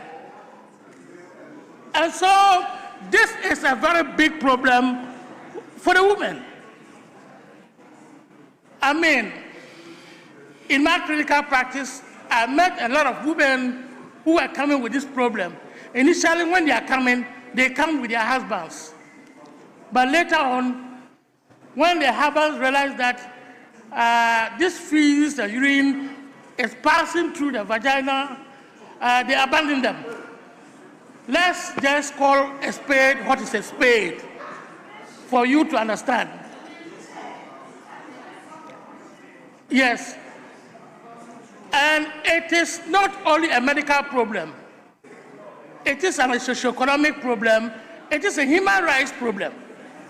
And we have to deal with it.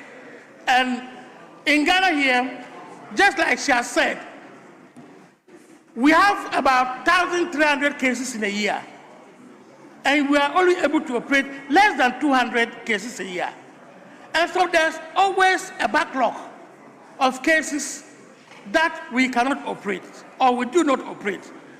It is estimated that between 12,000 to 15,000 women in Ghana are living with a condition.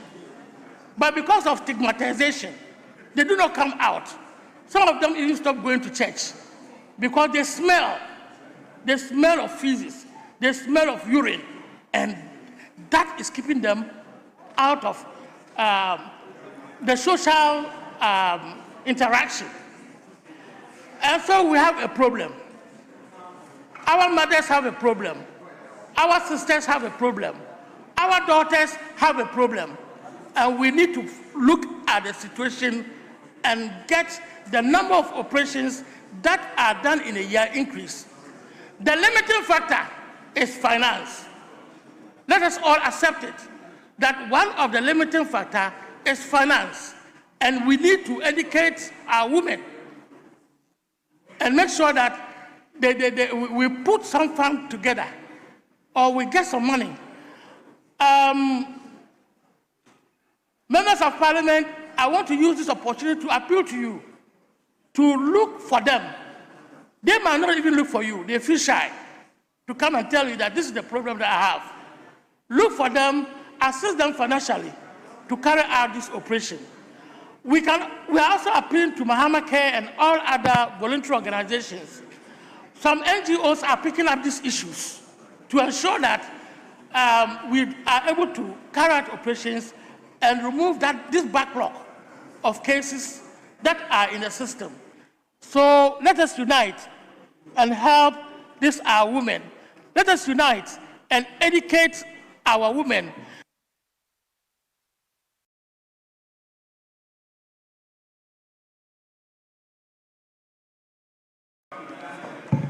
Yes, Honourable Member, your time is up.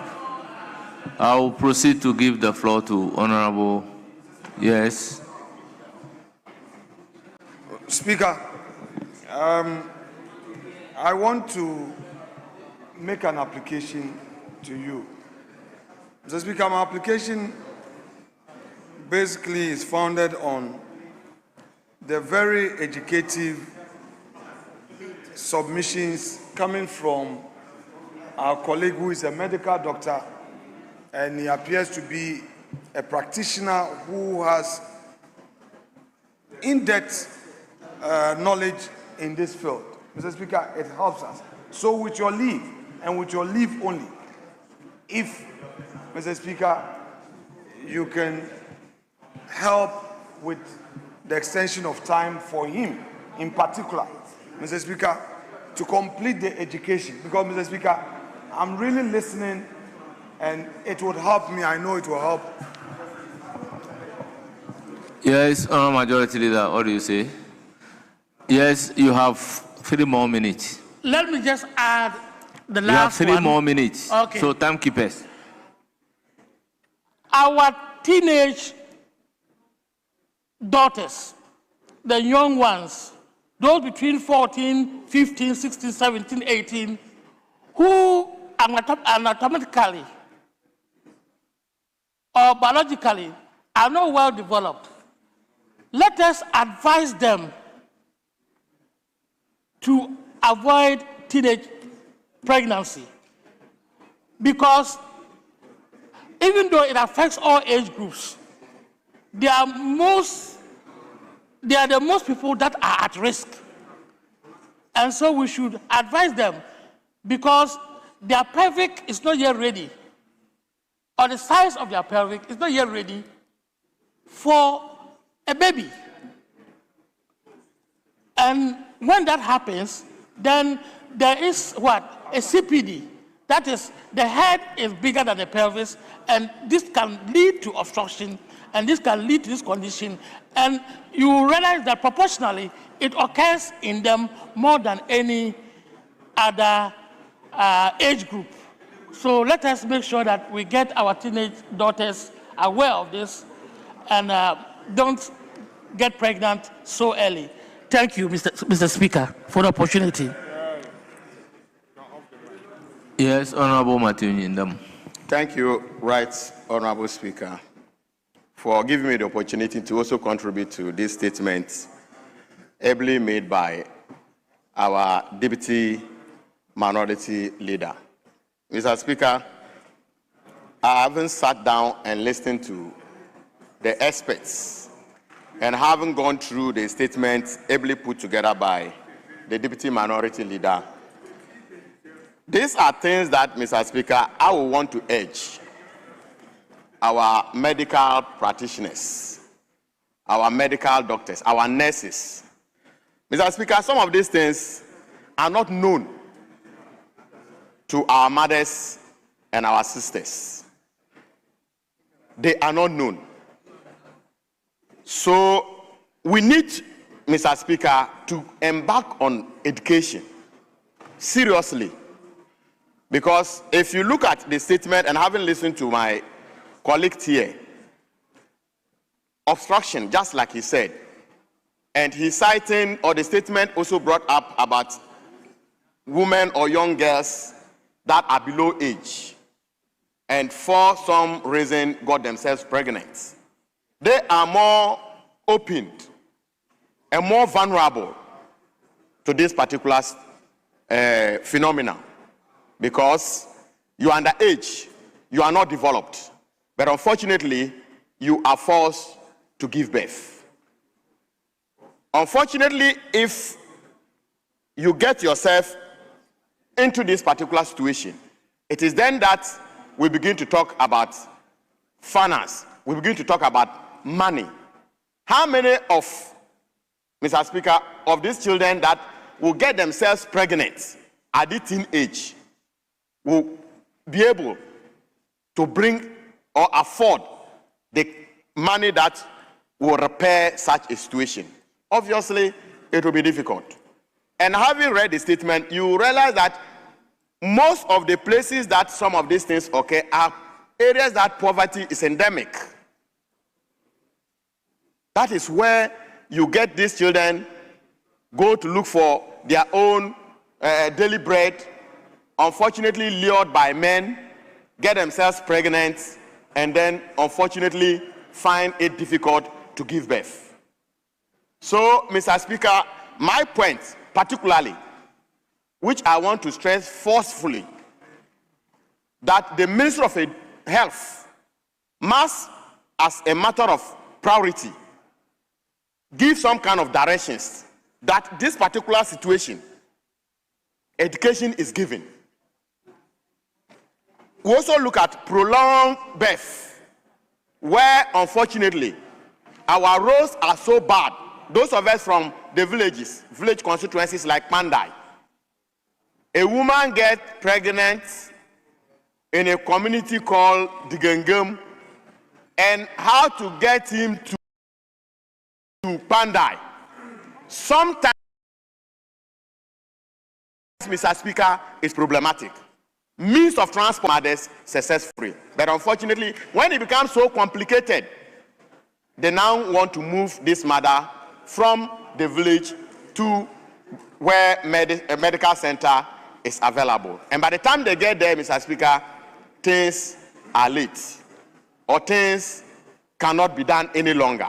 So I would therefore urge that we should rather stress on education more, so that when awareness is created, mothers can learn, the young ones can learn, so that we don't get ourselves to a situation where we have to come and be relying on sources of funding. I know we've spoken about Mahama Care, but Mr. Speaker, I can tell you that if you ask the amount of money that is in Mahama Care now, it is highly, highly insufficient. Highly, highly insufficient. So I will urge that we focus more on education, so that at the end of the day, awareness is created and some of these situations can be averted. Thank you, Right Honorable Speaker, for the opportunity. Yes, Honorable Zuera, you have the floor. Mr. Speaker, thank you very much for the opportunity to contribute to the statement made by the Deputy Minority Leader, Honorable Patricia Piaget.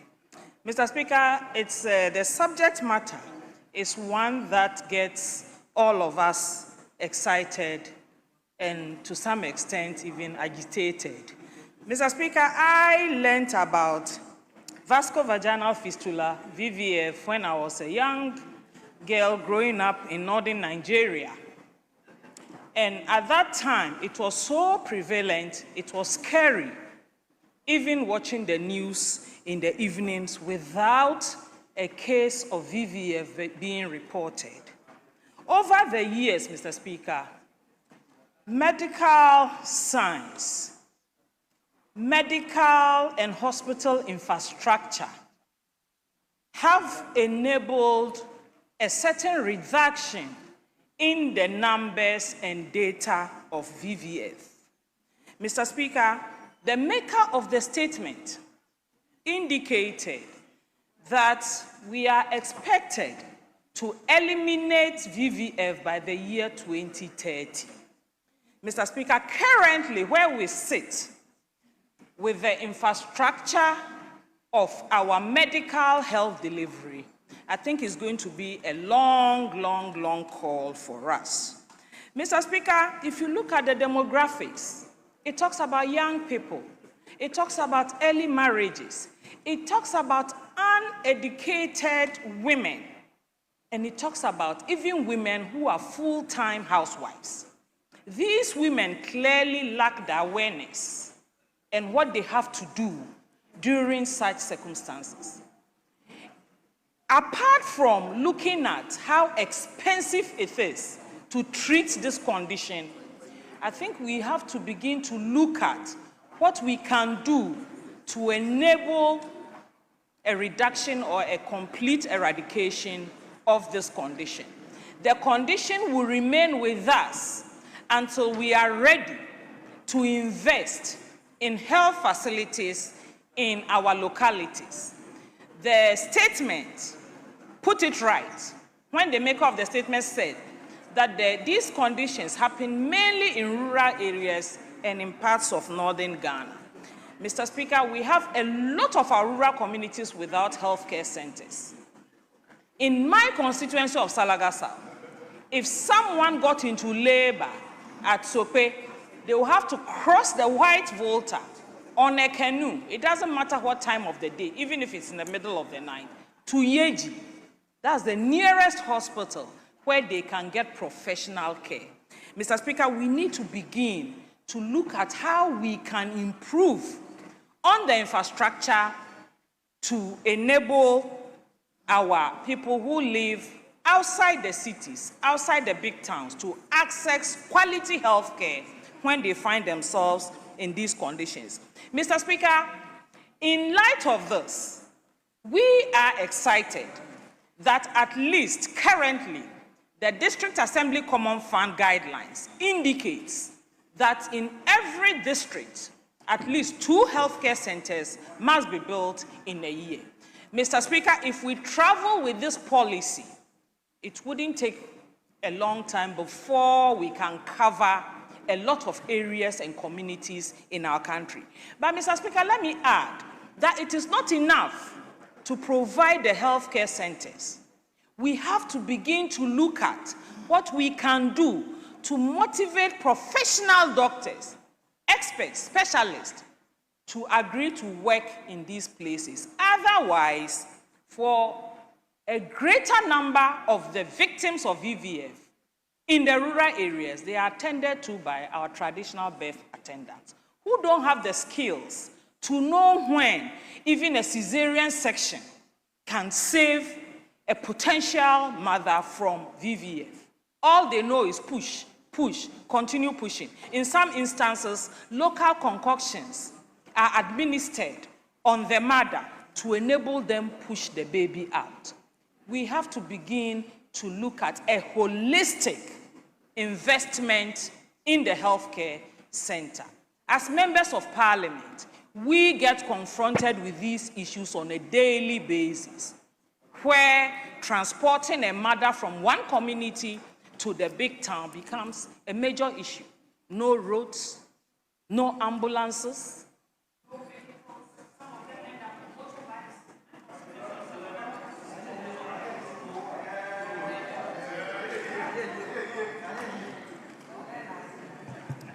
Yes, let me give you the last opportunity. Okay. Thank you very much, Right Honorable Speaker, for this opportunity. Mr. Speaker, anytime you hear of an obstetric fistula, in simple terms, what it means is that you have had a neglected labor. Anytime obstetric fistula is mentioned, then it means you've had a neglected labor. Neglected labor in the sense that you've had a labor that has not been properly managed. And when you talk of fistulas, essentially, in trying to explain what a fistula is, I just want us to go through this scenario. At the back, we have a bone, and in front, we have soft tissues. Once there's pressure between an oncoming head, between the bladder or the rectum against the sacrum, obviously you are going to have a certain connection between the two. But Mr. Speaker, I always say in this country, we have about 55% of our women attending antenatal care. It is only when we attend antenatal care, proper antenatal services, that we are able to pick up these risk factors that we are talking about. We'll find out that this lady is a teenage patient that will know how to manage. We'll find out that this patient, for example, has malnutrition, and because of malnutrition, possibly the bones of the pelvis have not been properly formed. Quite apart from that, Right Honorable Speaker, if we want to end obstetric fistula, one of the key things we may have to look at is family planning. Once you don't get pregnant, then you are not going to suffer the complications of pregnancy. What is the family planning acceptance rate in this country? Our family planning acceptance rate is just about 33%. So what it means is that if you pick 100 women in Ghana, just about 33 of them accept to take any form of family planning. Once we have such low acceptance rate, it means that our women are going to be exposed to the risk and then the complications that come with pregnancy and delivery. In our bid to solve the problems of obstetric fistula, Right Honorable Speaker, we may build all the facilities, but if we do not have the specialist, Mr. Speaker, it is not every doctor that can repair a fistula. I'm an obstetrician gynecologist, but I cannot repair a fistula. You would require somebody that is possibly a urogynecologist or a gynecologist that has had some level of training in the repair of fistulas. So it's not just a simple procedure where a medical officer of any sort can just be sent to a health facility and then we say that you repair a fistula. For this matter, Mr. Speaker, I would want to pay glowing tributes to doctors like Dr. Gandao in Northern Region and Dr. Karim of Kolibu Teaching Hospital. These are doctors that over the years have traveled through the length and breadth of this country to ensure that our women that struggle through this life of VVFs, they have their fistulas repaired and then their quality of life is returned to them. Currently, as we speak, in Tamale, at the Tamale Central Hospital, we have one fistula center. That center is closed. In Tamale, as we speak, we don't have a urogynecologist. Yes, we have gynecologists that may be repairing fistulas. But thankfully, a lot of things have been said, especially said by Mama Pat, with respect to the Mahama Care. Mahama Care may not necessarily be building facilities today, but the Ghana Medical Trust Fund has gone into partnership with the College of Physicians and Nurses, with the College of Physicians and Surgeons, to ensure that every region in Ghana has at least one trained specialist doctor that would take care of our patients. That is what the Ghana Medical Trust Fund is doing. So in the next 3 to 4 years, and then the training is going to be such a way that no doctor is going to be moved from, say, Upper East Region to come to Accra to be trained. We are going to keep the doctors right in Upper East Region. The specialists from the physicians and surgeons would move to the Upper East Region, they would move to the Northern Region, they would move to the Volta Region, and ensure that we train those specialists in those regions, and then they will provide the services for the good people of Ghana. It should be our resolve as a country that no woman who has decided to bring forth life should suffer any form of complication whatsoever, be it maternal death, be it fistula. You and I, every member of parliament, every Ghanaian, every woman deserves that dignity of childbirth. Every woman deserves that dignity of living and seeing that they are well and healthy and they. Your time is up. Yes, Minority Leader.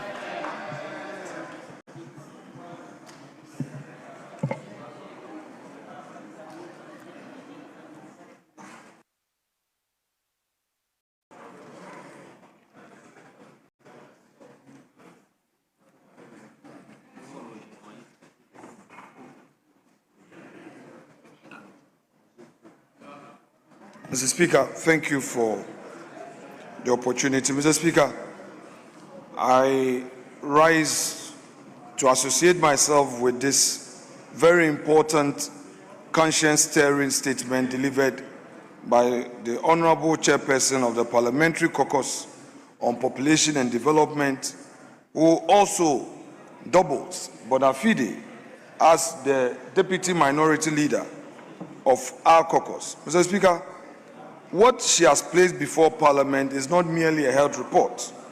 It is a moral indictment on our collective inaction and a call to which each one of us must answer. And let us be very clear about what we are discussing. We are not talking about a rare or exotic disease, we're talking about a condition that results directly from the failure of our healthcare system to be present when a woman needs it most, and at the moment she tries to bring a child into this world. Mr. Speaker, at the risk of being repetitive, here are the statistics I would want to quote again. 12,000 women living with fistula in Ghana today. 845 estimated new cases every year. 60 to 200 cases actually repaired per year. 77% of cases left without surgical repair. Mr. Speaker, those numbers demand a pause. Every year, we repair at most 200 cases, yet 845 new cases arise. We are not merely standing still, we are falling further behind. And at this rate, Mr. Speaker, 2030 global elimination target is not aspirational, it is fictional. And the fiction is being written in the suffering of women in our constituencies. Mr. Speaker, a member earlier commented that this is not just a medical situation, it is also a human rights situation. And Mr. Speaker, who are the most affected in our country? The rural poor. The rural poor. And the estimated cost for repair, surgical repair, is 5,000 Ghana cedis.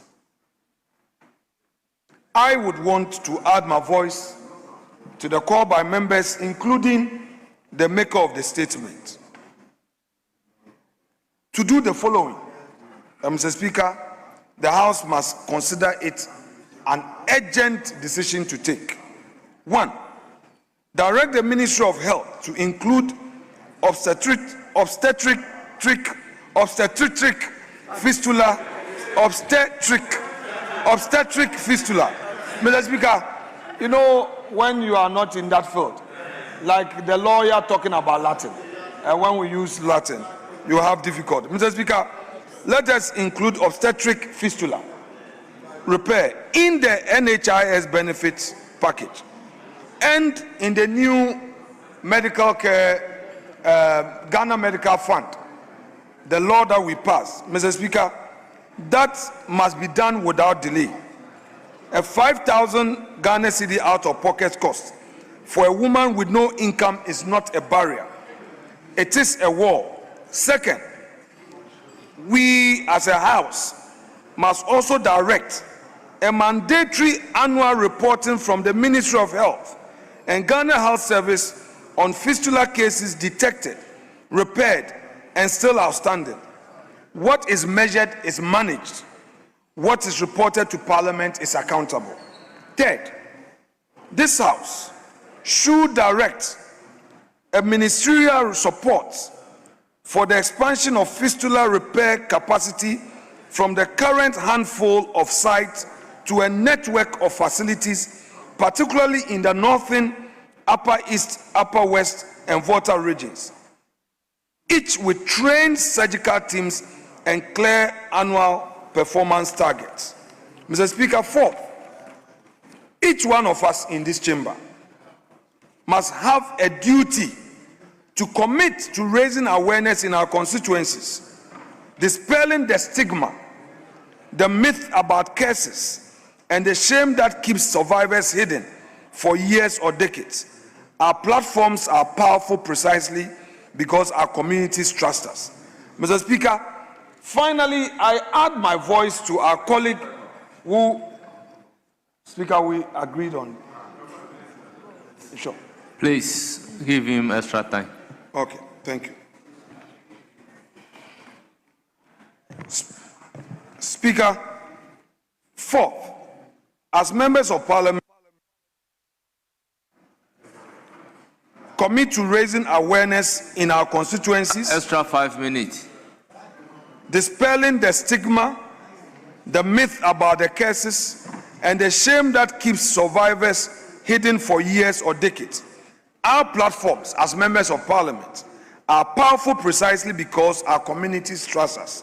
And Mr. Speaker, the final recommendation for action I would want to repeat the point made by our colleague who spoke before me and is a practitioner in the medical field, a medical doctor.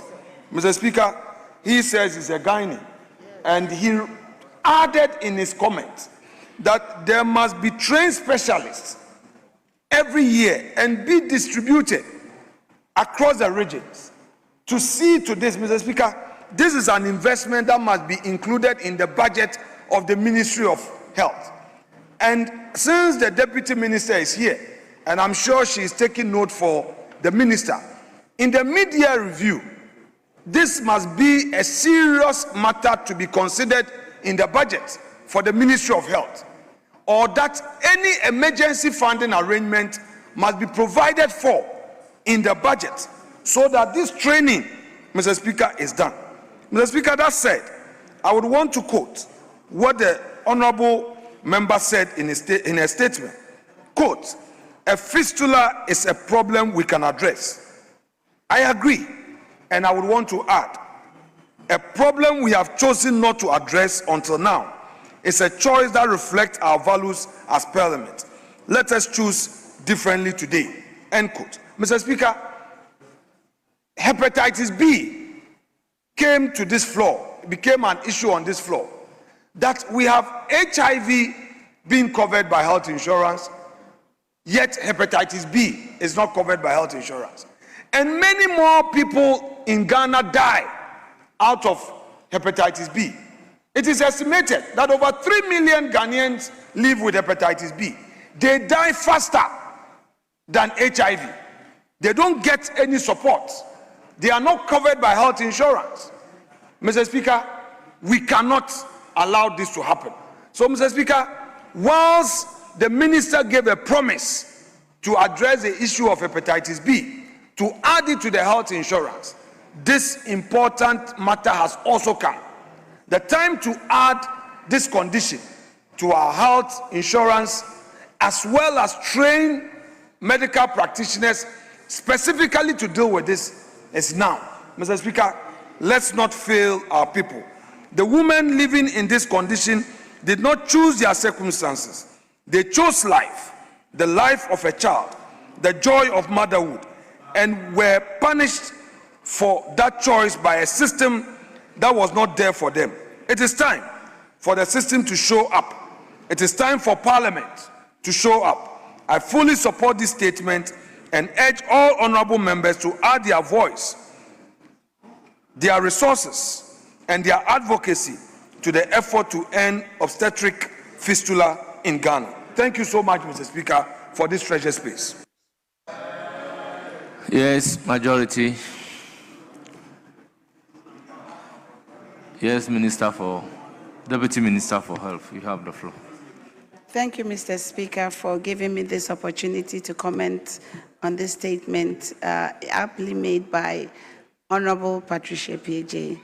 Mr. Speaker, when it comes to obstetric fistula, as I think all my colleagues have mentioned, it could either be a VVF, which Honorable Ajia was talking about, which is between the birth organs and the bladder where the patient urinates, or it could also be between the birth organs and the rectum. So we have two different types of fistulas, vesical fistula, vesico-vaginal, and then recto-vaginal. So both of them, what happens when it's a VVF, like she mentioned, the woman is constantly leaking urine. When it's the other way, the woman is constantly leaking stool. So there is no barrier to, so all the time they are leaking. So because of that, they are stigmatized. And because of that, most of them, their husbands leave them with a baby, and they can't even go to work because they are constantly leaking either stool or they're leaking urine. So, Mr. Speaker, knowing this, the ministry has been working on maternal mortality and also morbidity issues. Mr. Speaker, the maternal mortality numbers, or the index in Ghana, is the health index that is trending the wrong direction. Last year, we had over 1,000 women die, we have about 955 women die in pregnancy or while they were getting delivery.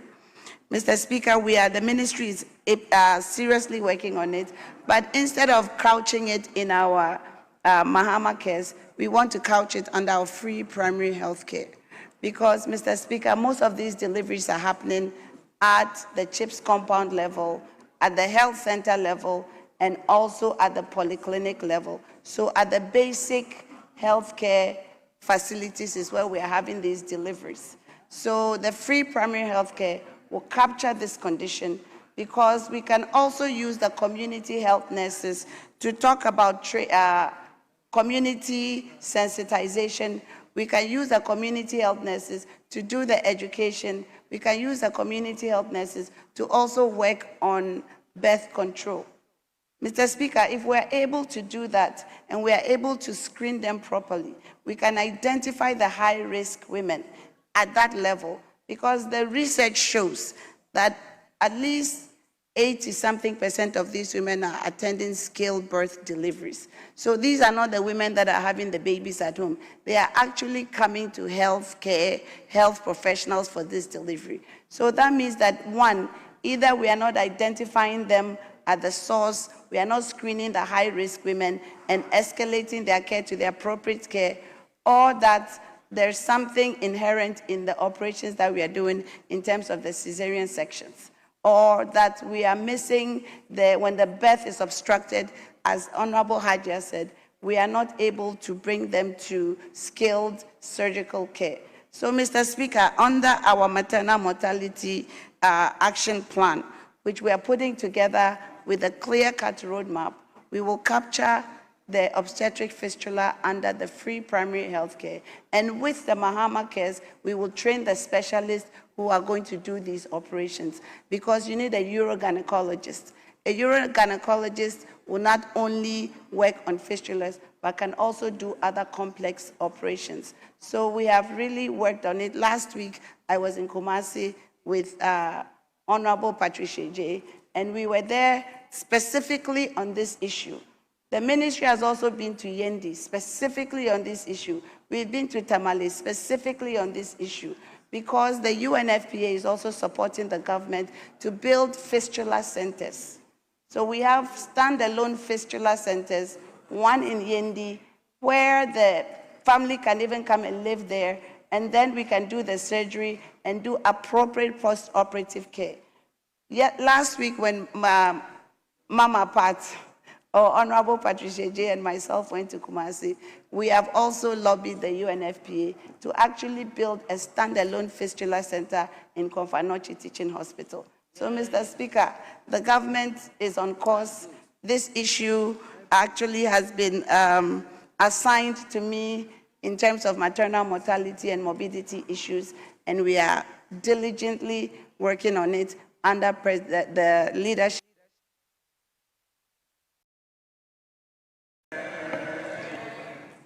Our members, we've come to the end of statement for today. Regarding the last statement, I would direct that the statement be transmitted to the Minister responsible for health. Yes, Majority Leader. Mr. Speaker, we agree to take a few clauses of the Community Service Bill. So if we can take some three clauses. A few clauses here. Yes, Minority Leader. Speaker, I'm not opposed to the application by the respected leader of the House. Mr. Speaker, save that I put in a request to him for us to winnow on the bill. That has not been done. He rather suggested I file my proposed amendment, which I've done.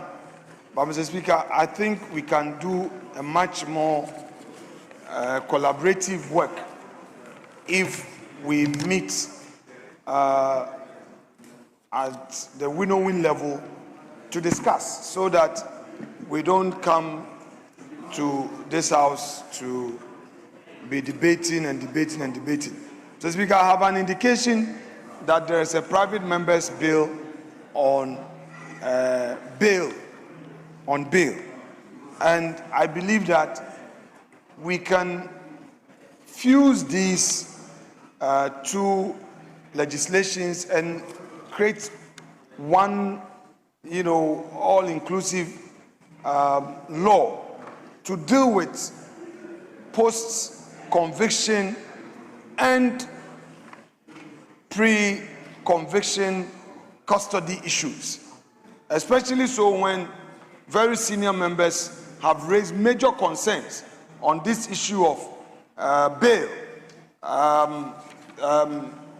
Honorable Harun Idrisu has had occasion to express concerns about the nature of bail that is granted, very, very onerous conditions. And we've also heard from Honorable Muntaka Mubarak, the Interior Minister. I myself have had cause to raise these concerns at very important, fora. And I believe that if we are thinking about tomorrow, then whatever law that we are passing, we shouldn't be looking at it in piecemeal. We should look at it carefully for the sake of democracy, for the sake of our country, so that we don't treat it like, oh, yesterday it happened to somebody, so it is somebody's turn. Then we are at each other's throats. This parliament has every power to clean up the system. And that is my only humble prayer. If it is accepted, we'll go along. If not, Mr. Speaker, as the rule goes, the minority should have their say, the majority should have their way. I rest my case. Yes, let me hear the minister responsible for education. Mr. Speaker, the Honorable Minority Leader called my name, and it's important that he quotes me in context. Yes, it's true that I have publicly said that bail conditions should not be onerous. That is the law, and he knows the law. You know the ruling of the court. I'll share the citation with you, Mr. Speaker, but certainly there are limitations even to that onerous standard. If you are a fugitive of justice, you are not entitled to bail. Persons who would not make themselves available or avail themselves for trial. And there are one or two persons who have demonstrated that behavior. But it's true, Mr. Speaker, that I have said that judges have been told, and told forcefully, that they should never use denial of bail as punishment for accused persons. And I said so on two constitutional principles and values. One, accused persons' right to a fair trial, and two, presumption of innocence of the accused person. But Mr. Speaker, even in that ruling, the judges said that not applicable to persons who have even not afforded themselves the opportunity for a fair trial. I thank you, Mr. Speaker. Yes, Majority Leader. Mr. Speaker, I think we were just asking for us to take the community service bill through the consideration stage. So I still urge that we should proceed to start looking at the bill. There are a number of amendments proposed by the minority leader. It may well be that they might not really be issues that the committee or chairperson has objections to. If we find that we are spending too much time on amendments proposed by members, then we can think about referring the bill to winnowing. But for now, I think we should proceed. Let's try and cover some 5 clauses. Oh, you asked to make a statement. You were granted your statement. You made a statement. This was a small government business too. 5 clauses. And how many clauses do we have outstanding? Chairperson, how many clauses are outstanding? We're at 31. How many clauses is the entire bill?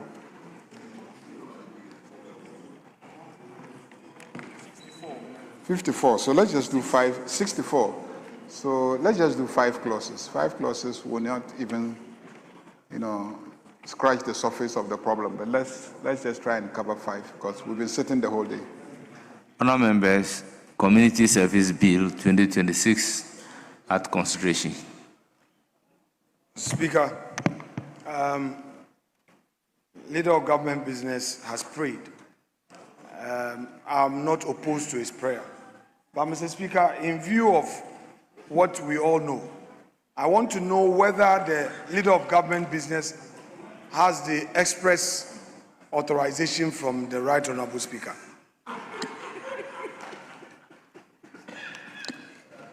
For us to proceed.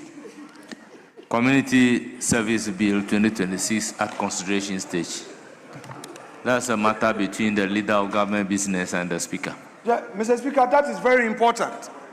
Mr. Speaker, I agree with you that is between... Clause 22. Mr. Speaker, your minority leader prays Minority leader, sometimes we have to be fair. Mr. Speaker, that's fine. You raise this issue of taking bail into consideration in this bill. This has clearly been resolved in this House that it cannot be.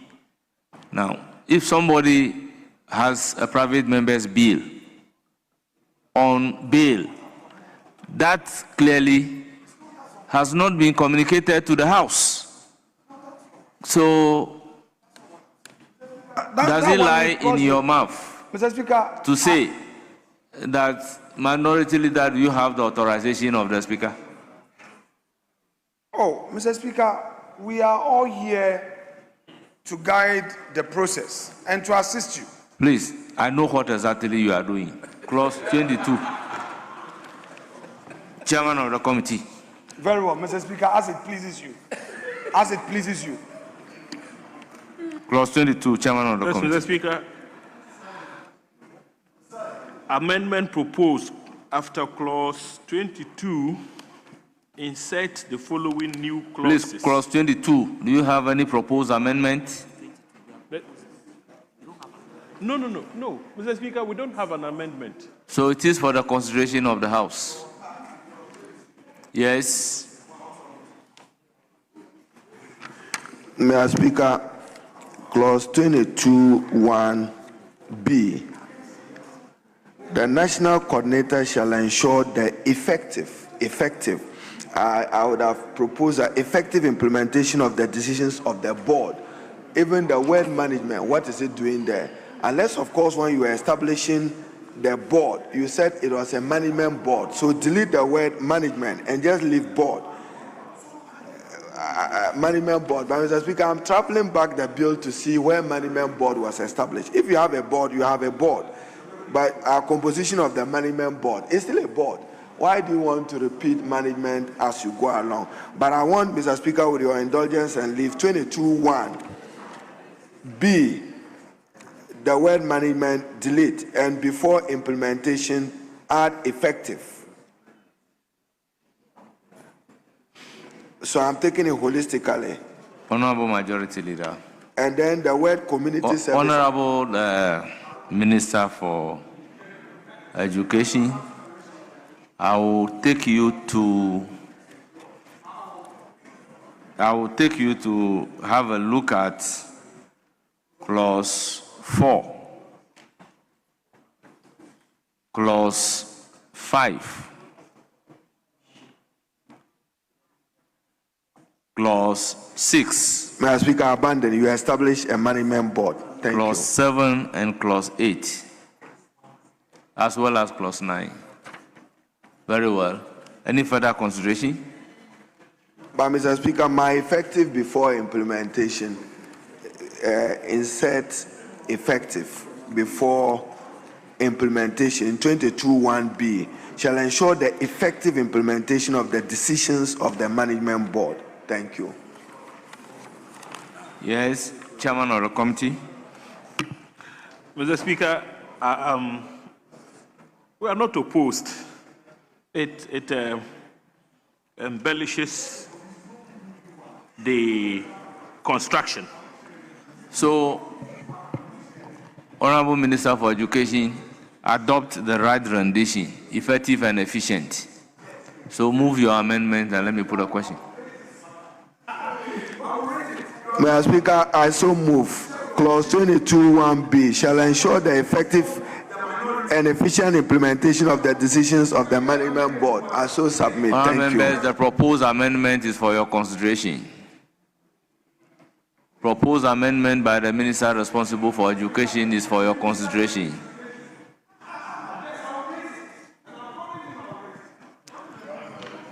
Honourable members, any further amendments?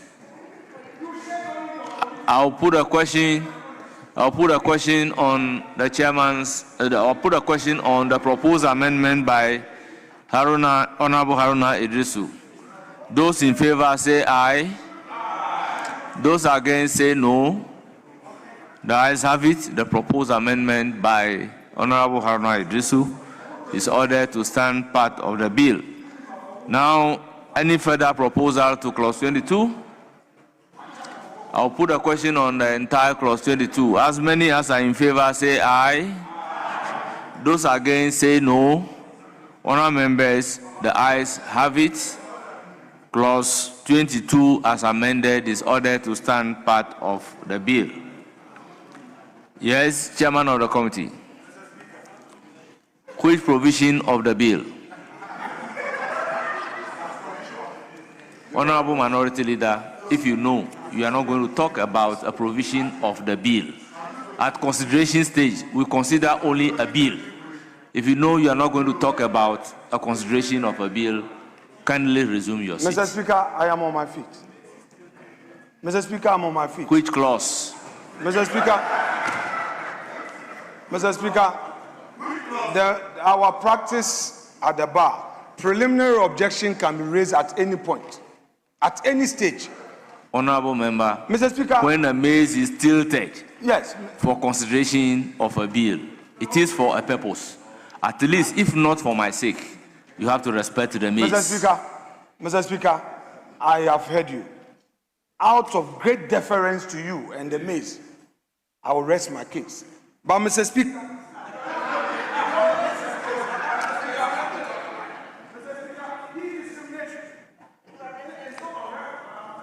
Honorable Minority Leader, I think you are out of order. Yes. Amendment proposed, Mr. Speaker, after clause 22, insert the following new clauses. Deputy National Coordinator. Mr. Speaker, I don't intend to bore you by reading the entire construction. As captured in page 13. Absolutely. It is for the consideration of the House. There is a proposed new clause after clause 22 by the chairman of the committee. It's for the consideration of the House. Honourable members, any further amendment? I'll put a question to the chairman's proposed amendment. As many as are in favor say aye. Those against say no. The ayes have it. The proposed amendment by the chairman of the committee as a new clause after clause 22 is ordered to stand part of the bill. Clause 23. Staff of the Secretariat. Chairman of the committee. Mr. Speaker, we don't have any advertised amendments. It is, however, for the consideration of the House. Yes. Mr. Speaker, clause 23, with your leave and indulgence, 23(1), second line, appoint other officers, whether they want to insert other officers necessary for the efficient and effective performance of the functions of the Secretariat. Thank you. It may not be harmful if they are lifting the exact provisions of Article 195 of the Constitution. But the President shall, in accordance with Article 195 of the Constitution, appoint other officers because you've already given the president a mandate to appoint a national coordinator, a deputy national coordinator. It's just a suggestion to the chairman. Thank you, Mr. Speaker. Yes, but all other officers are appointed by the president.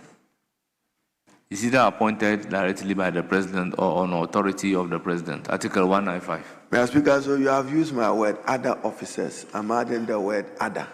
Other officers necessary. Other officers, appoint other officers necessary in 23. But it does no harm though, Mr. Very Speaker. well. Chairman of the committee, what is the constitutional language in Article 195? Mr. Speaker, I would refer quickly to the Constitution 195. 195.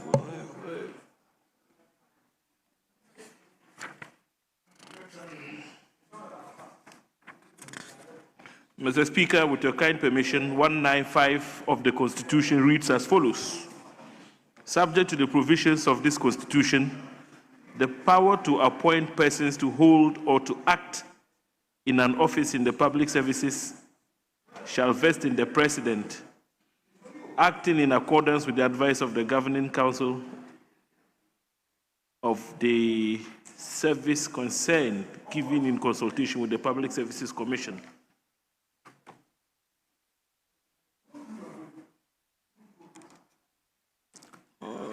Mr. Speaker, with the constitutional provision, Minister for Education, what do you say?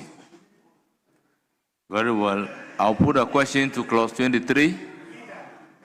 As many as are in favor of clause 23 standing part of the bill, say aye. Aye. Those against, say no.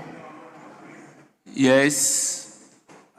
Still on clause 23. I think I should leave it the way it is. He has put a question. I lost. Oh, okay. I thought we were taking the amendment to the... No, he has abandoned it. So I'll put a question again. As many as are in favor of clause 23 standing part of the bill, yes. Mr. Speaker, one more, since the policy promoter is here. 23, performance of the functions of the secretariat. When you have staff of a secretariat, you have staff of an institution. Is it not the community service they are serving or a secretariat? I have a difficulty with the use of the word functions of the secretariat. They must, the president, in accordance with Article 195 of the Constitution, appoint officers necessary for the efficient and effective performance of the functions of the service, not the secretariat. I mean, you are putting in staff, like parliamentary service. Look at the marginal note of 23. Okay, thank you, Mr. Speaker. I'll refer to it. Staff and secretariat. That's a marginal note. So we are dealing purely with the secretariat. I'll put a question. As many as are in favor of clause 23 standing part of the bill, say aye. Aye. Those against, say no. The ayes have it. Clause 23 is ordered to stand part of the bill. Clause 24. Internal Audit Unit. Chairman of the committee. Mr. Speaker, we don't have any advertised amendments. It is for the consideration of the House. Honourable members, any proposed amendment? In the absence of any proposed amendment, I'll put a question on clause 24. As many as are in favor, say aye. Aye. Those against, say no. Honourable members, clause 24. The ayes have it. Clause 24 is ordered to stand part of the bill. Clause 25. Funds of the Secretariat. Chairman of the committee, amendment numbered II at page 13. Amendment proposed. Delete and insert the following. Funds of the Secretariat. The funds of the Secretariat include A, monies approved by Parliament. B, subject to paragraph B of section 31 of this Act, monies accruing to the Secretariat in the performance of the functions of the Secretariat. And C, donations, grants, and gifts. So, Chairman of the committee, why not consider the B being an internally generated fund of the Secretariat?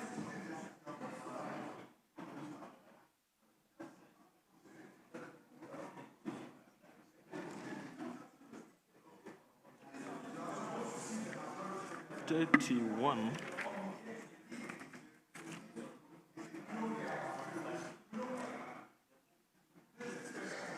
Mr. Speaker, the cross-reference is quite clear, and it reads as follows. Any other monies that the minister, with the approval of Parliament, may determine.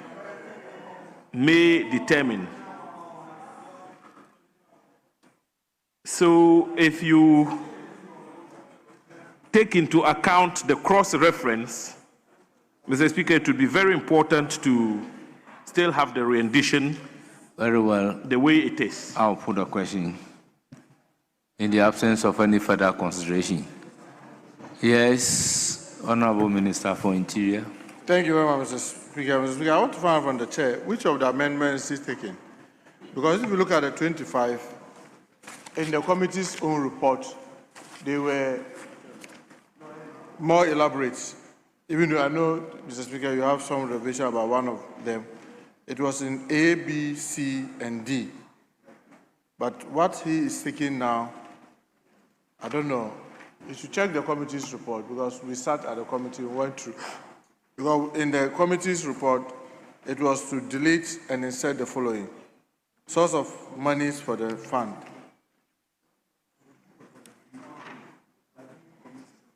Oh, sorry, this was funds on Clause the Secretariat. 25. Sorry, Mr. Speaker, sorry. Very well. I will then put a question on the proposed amendment to clause 25. Yes. Majority Leader.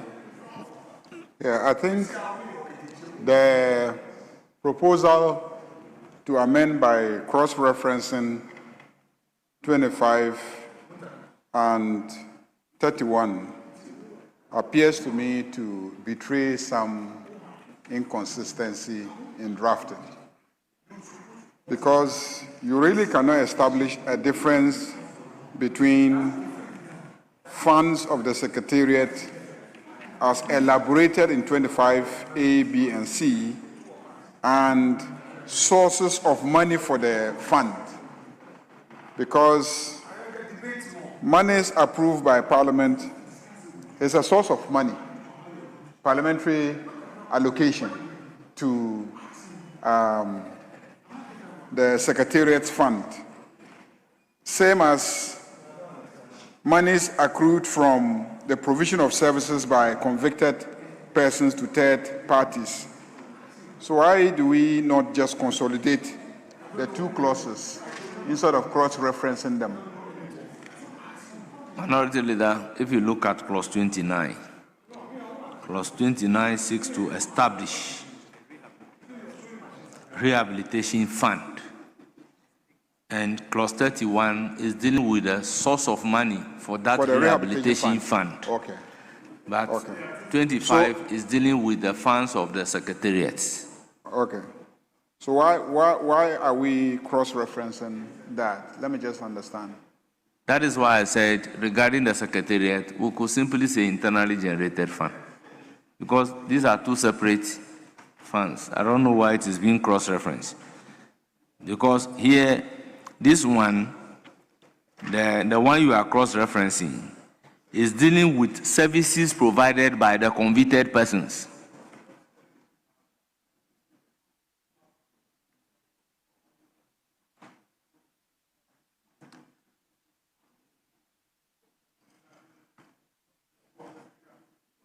Mr. Speaker, sorry. Yes. Mr. Speaker, the distinct character of the funds in question is further underscored by clause 31. And if we get to 31, Mr. Speaker would find that 31C actually talks about 5% of the share of the District Assembly's common fund. 31 for each District Assembly, subject to the formula approved by Parliament in accordance with Article 252 of the Constitution. Yes, that one, if you come there, we'll look at the constitution Yes. and determine whether we can It's legislate proper on or that. not. But in the meantime, if you don't do the cross-referencing, you run into problems No. right from the outset. You see, look at the 25. 25, the B, you are saying monies accruing to the secretariat in the performance. Monies okay, I've moved to 31. 25 is saying the B is saying subject to paragraph B of section 31 of the monies accruing to the secretariat in the performance of the DC. So paragraph B of section 31 is saying at least 25% of monies accruing to the secretariat in the performance of. So if you are establishing money, source of money for the fund, I think the source of money for the fund should be different from the source of money for the secretariat.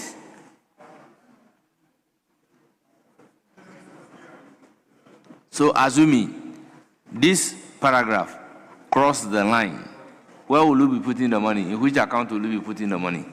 Is it for the secretariat or for the rehabilitation? Yes. Mr. Speaker, I get the cue from you and I'm guided. When we got to 25, I was just opposing it with 29.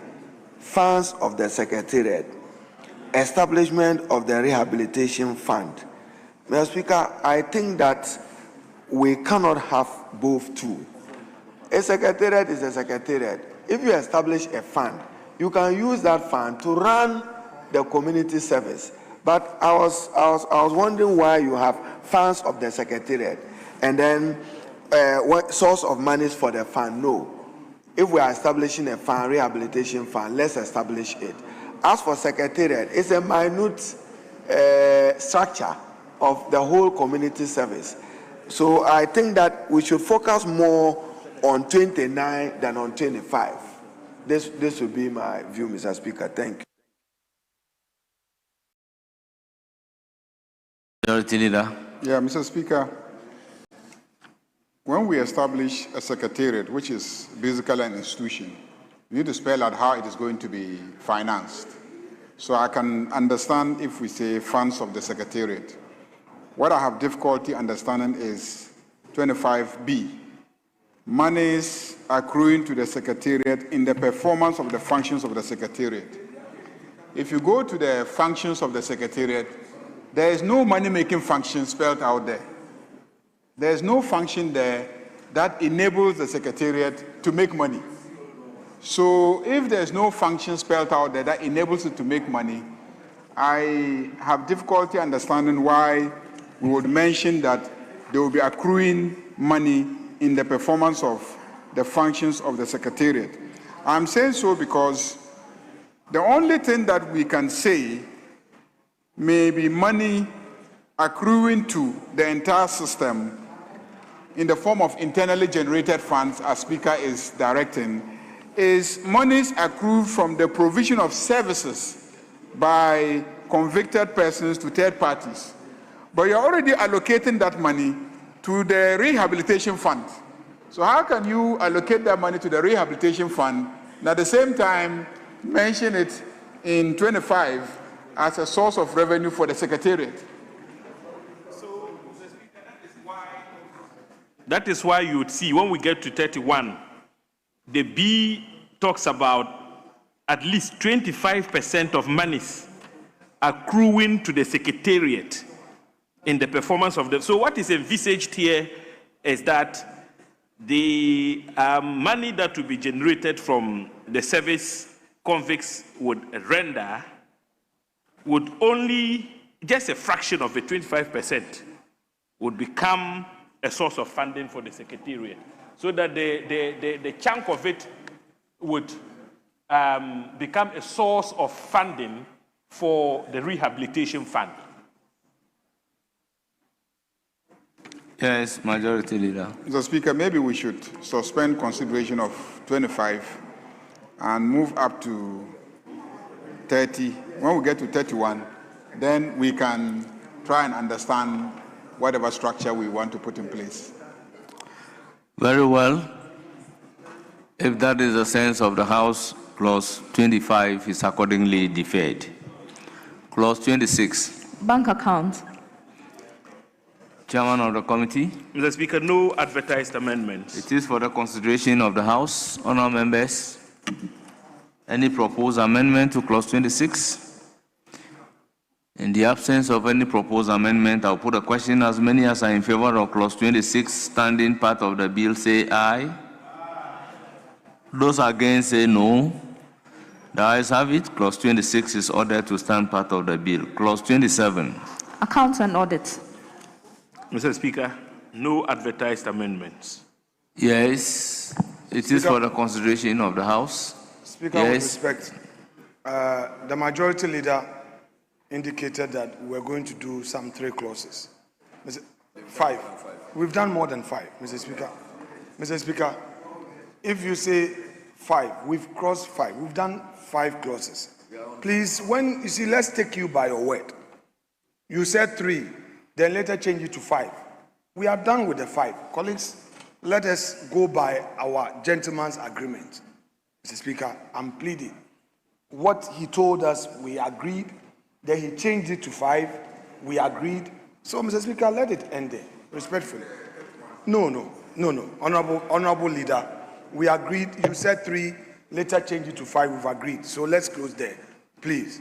In any event, the appropriate majority leader discussion on this matter is yet to come into fruition.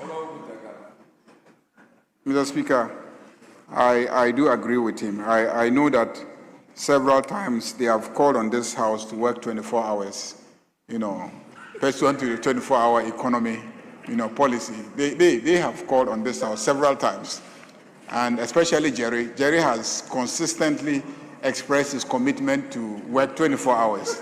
I'm surprised that today he's curtailing, proceedings at 7 o'clock, so 7 p.m. So let's members, from Clause 26 to 30, there is no advertised amendment. There are no amendments. That's why I want us to stop there. Mr. Speaker, if you want us to stop at 30 because there are no amendments, I agree. That we stop at 30. That's fine. No problem. Clause 27, Chairman of the committee. Wait. Clause 27.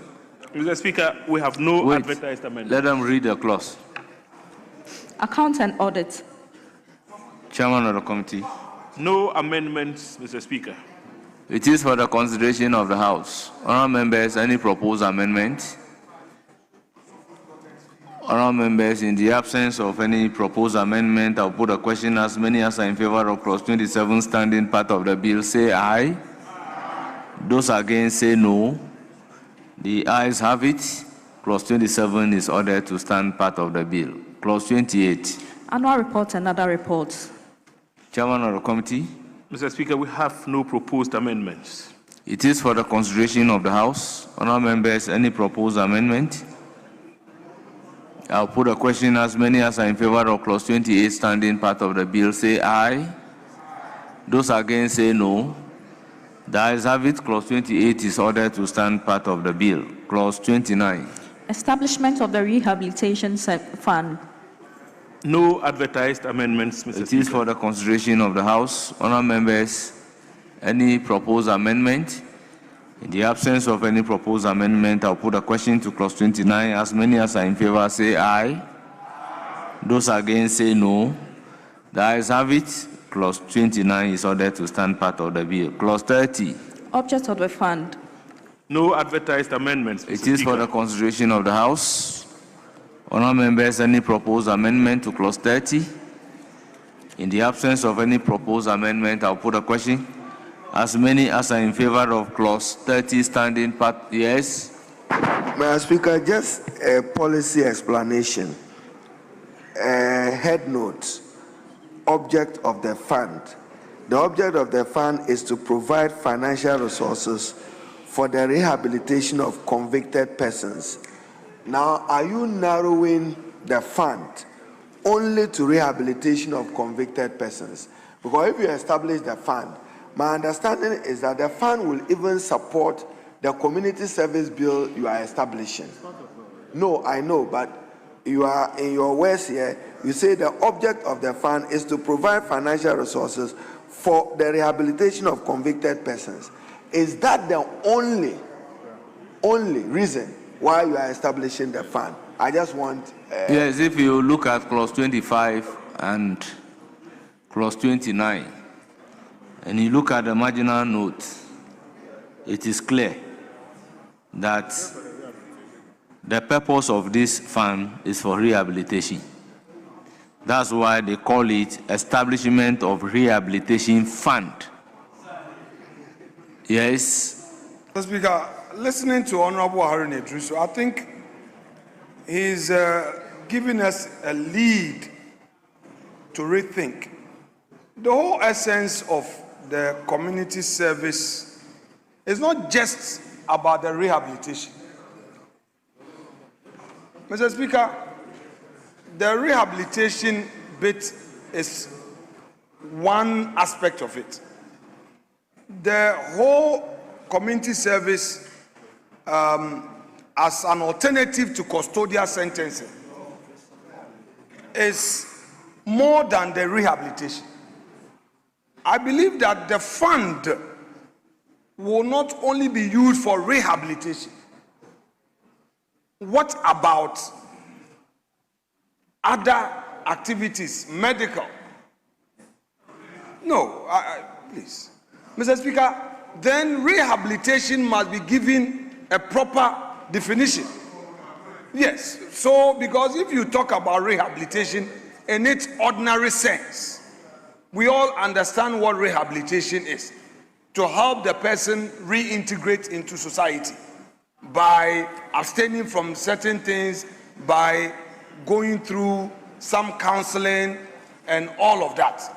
So, Mr. Speaker, if the rehabilitation in this context is very broad, then the minister should give us a policy guide at this point so that the rehabilitation is properly understood in its context. Yes, honorable members, if you look at clause 25, clause 25 is seeking to establish funds for the secretariat. And I believe, apart from rehabilitation, the funds of the secretariat, including monies approved by Parliament, will be used for any other thing. But this fund established in 29 is purposely for rehabilitation. That's why they are creating the two funds. I'll put a question on clause 30. As many as are in favor of clause 30 standing part of the bill say aye. Those against say no. The ayes have it. Clause 30 is ordered to stand part of the bill. Yes, Majority Leader.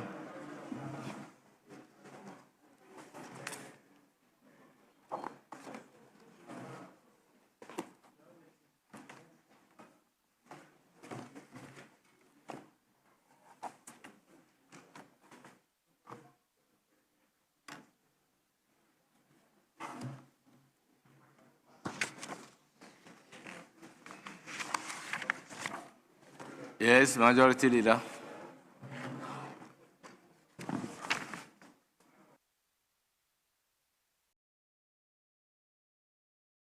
Microphones are suffering from doom, so.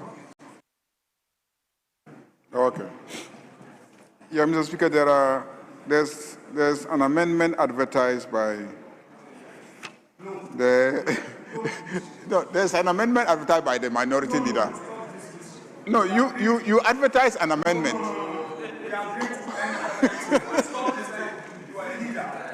No, Mr. Speaker, he advertised an amendment. So I want to find out whether he is interested in taking his amendment. You are interested in your amendment, but not today.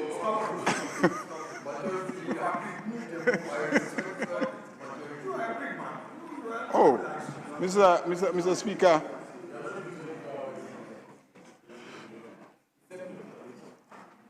We started at 2 o'clock, so we've done 5 hours. We started at 2.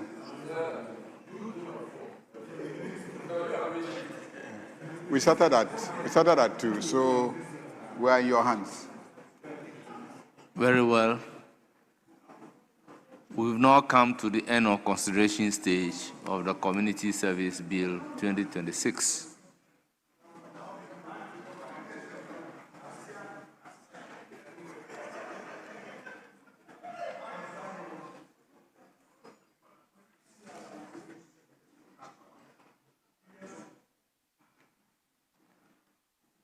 Honourable members, we have sat in excess of 5 hours. Therefore, Order 56-2 would come to play. Based on that, adjournment lies in the hands of the person presiding. The House is accordingly adjourned till Wednesday, the 10th day of June 2026 at 12 noon. The House is adjourned accordingly.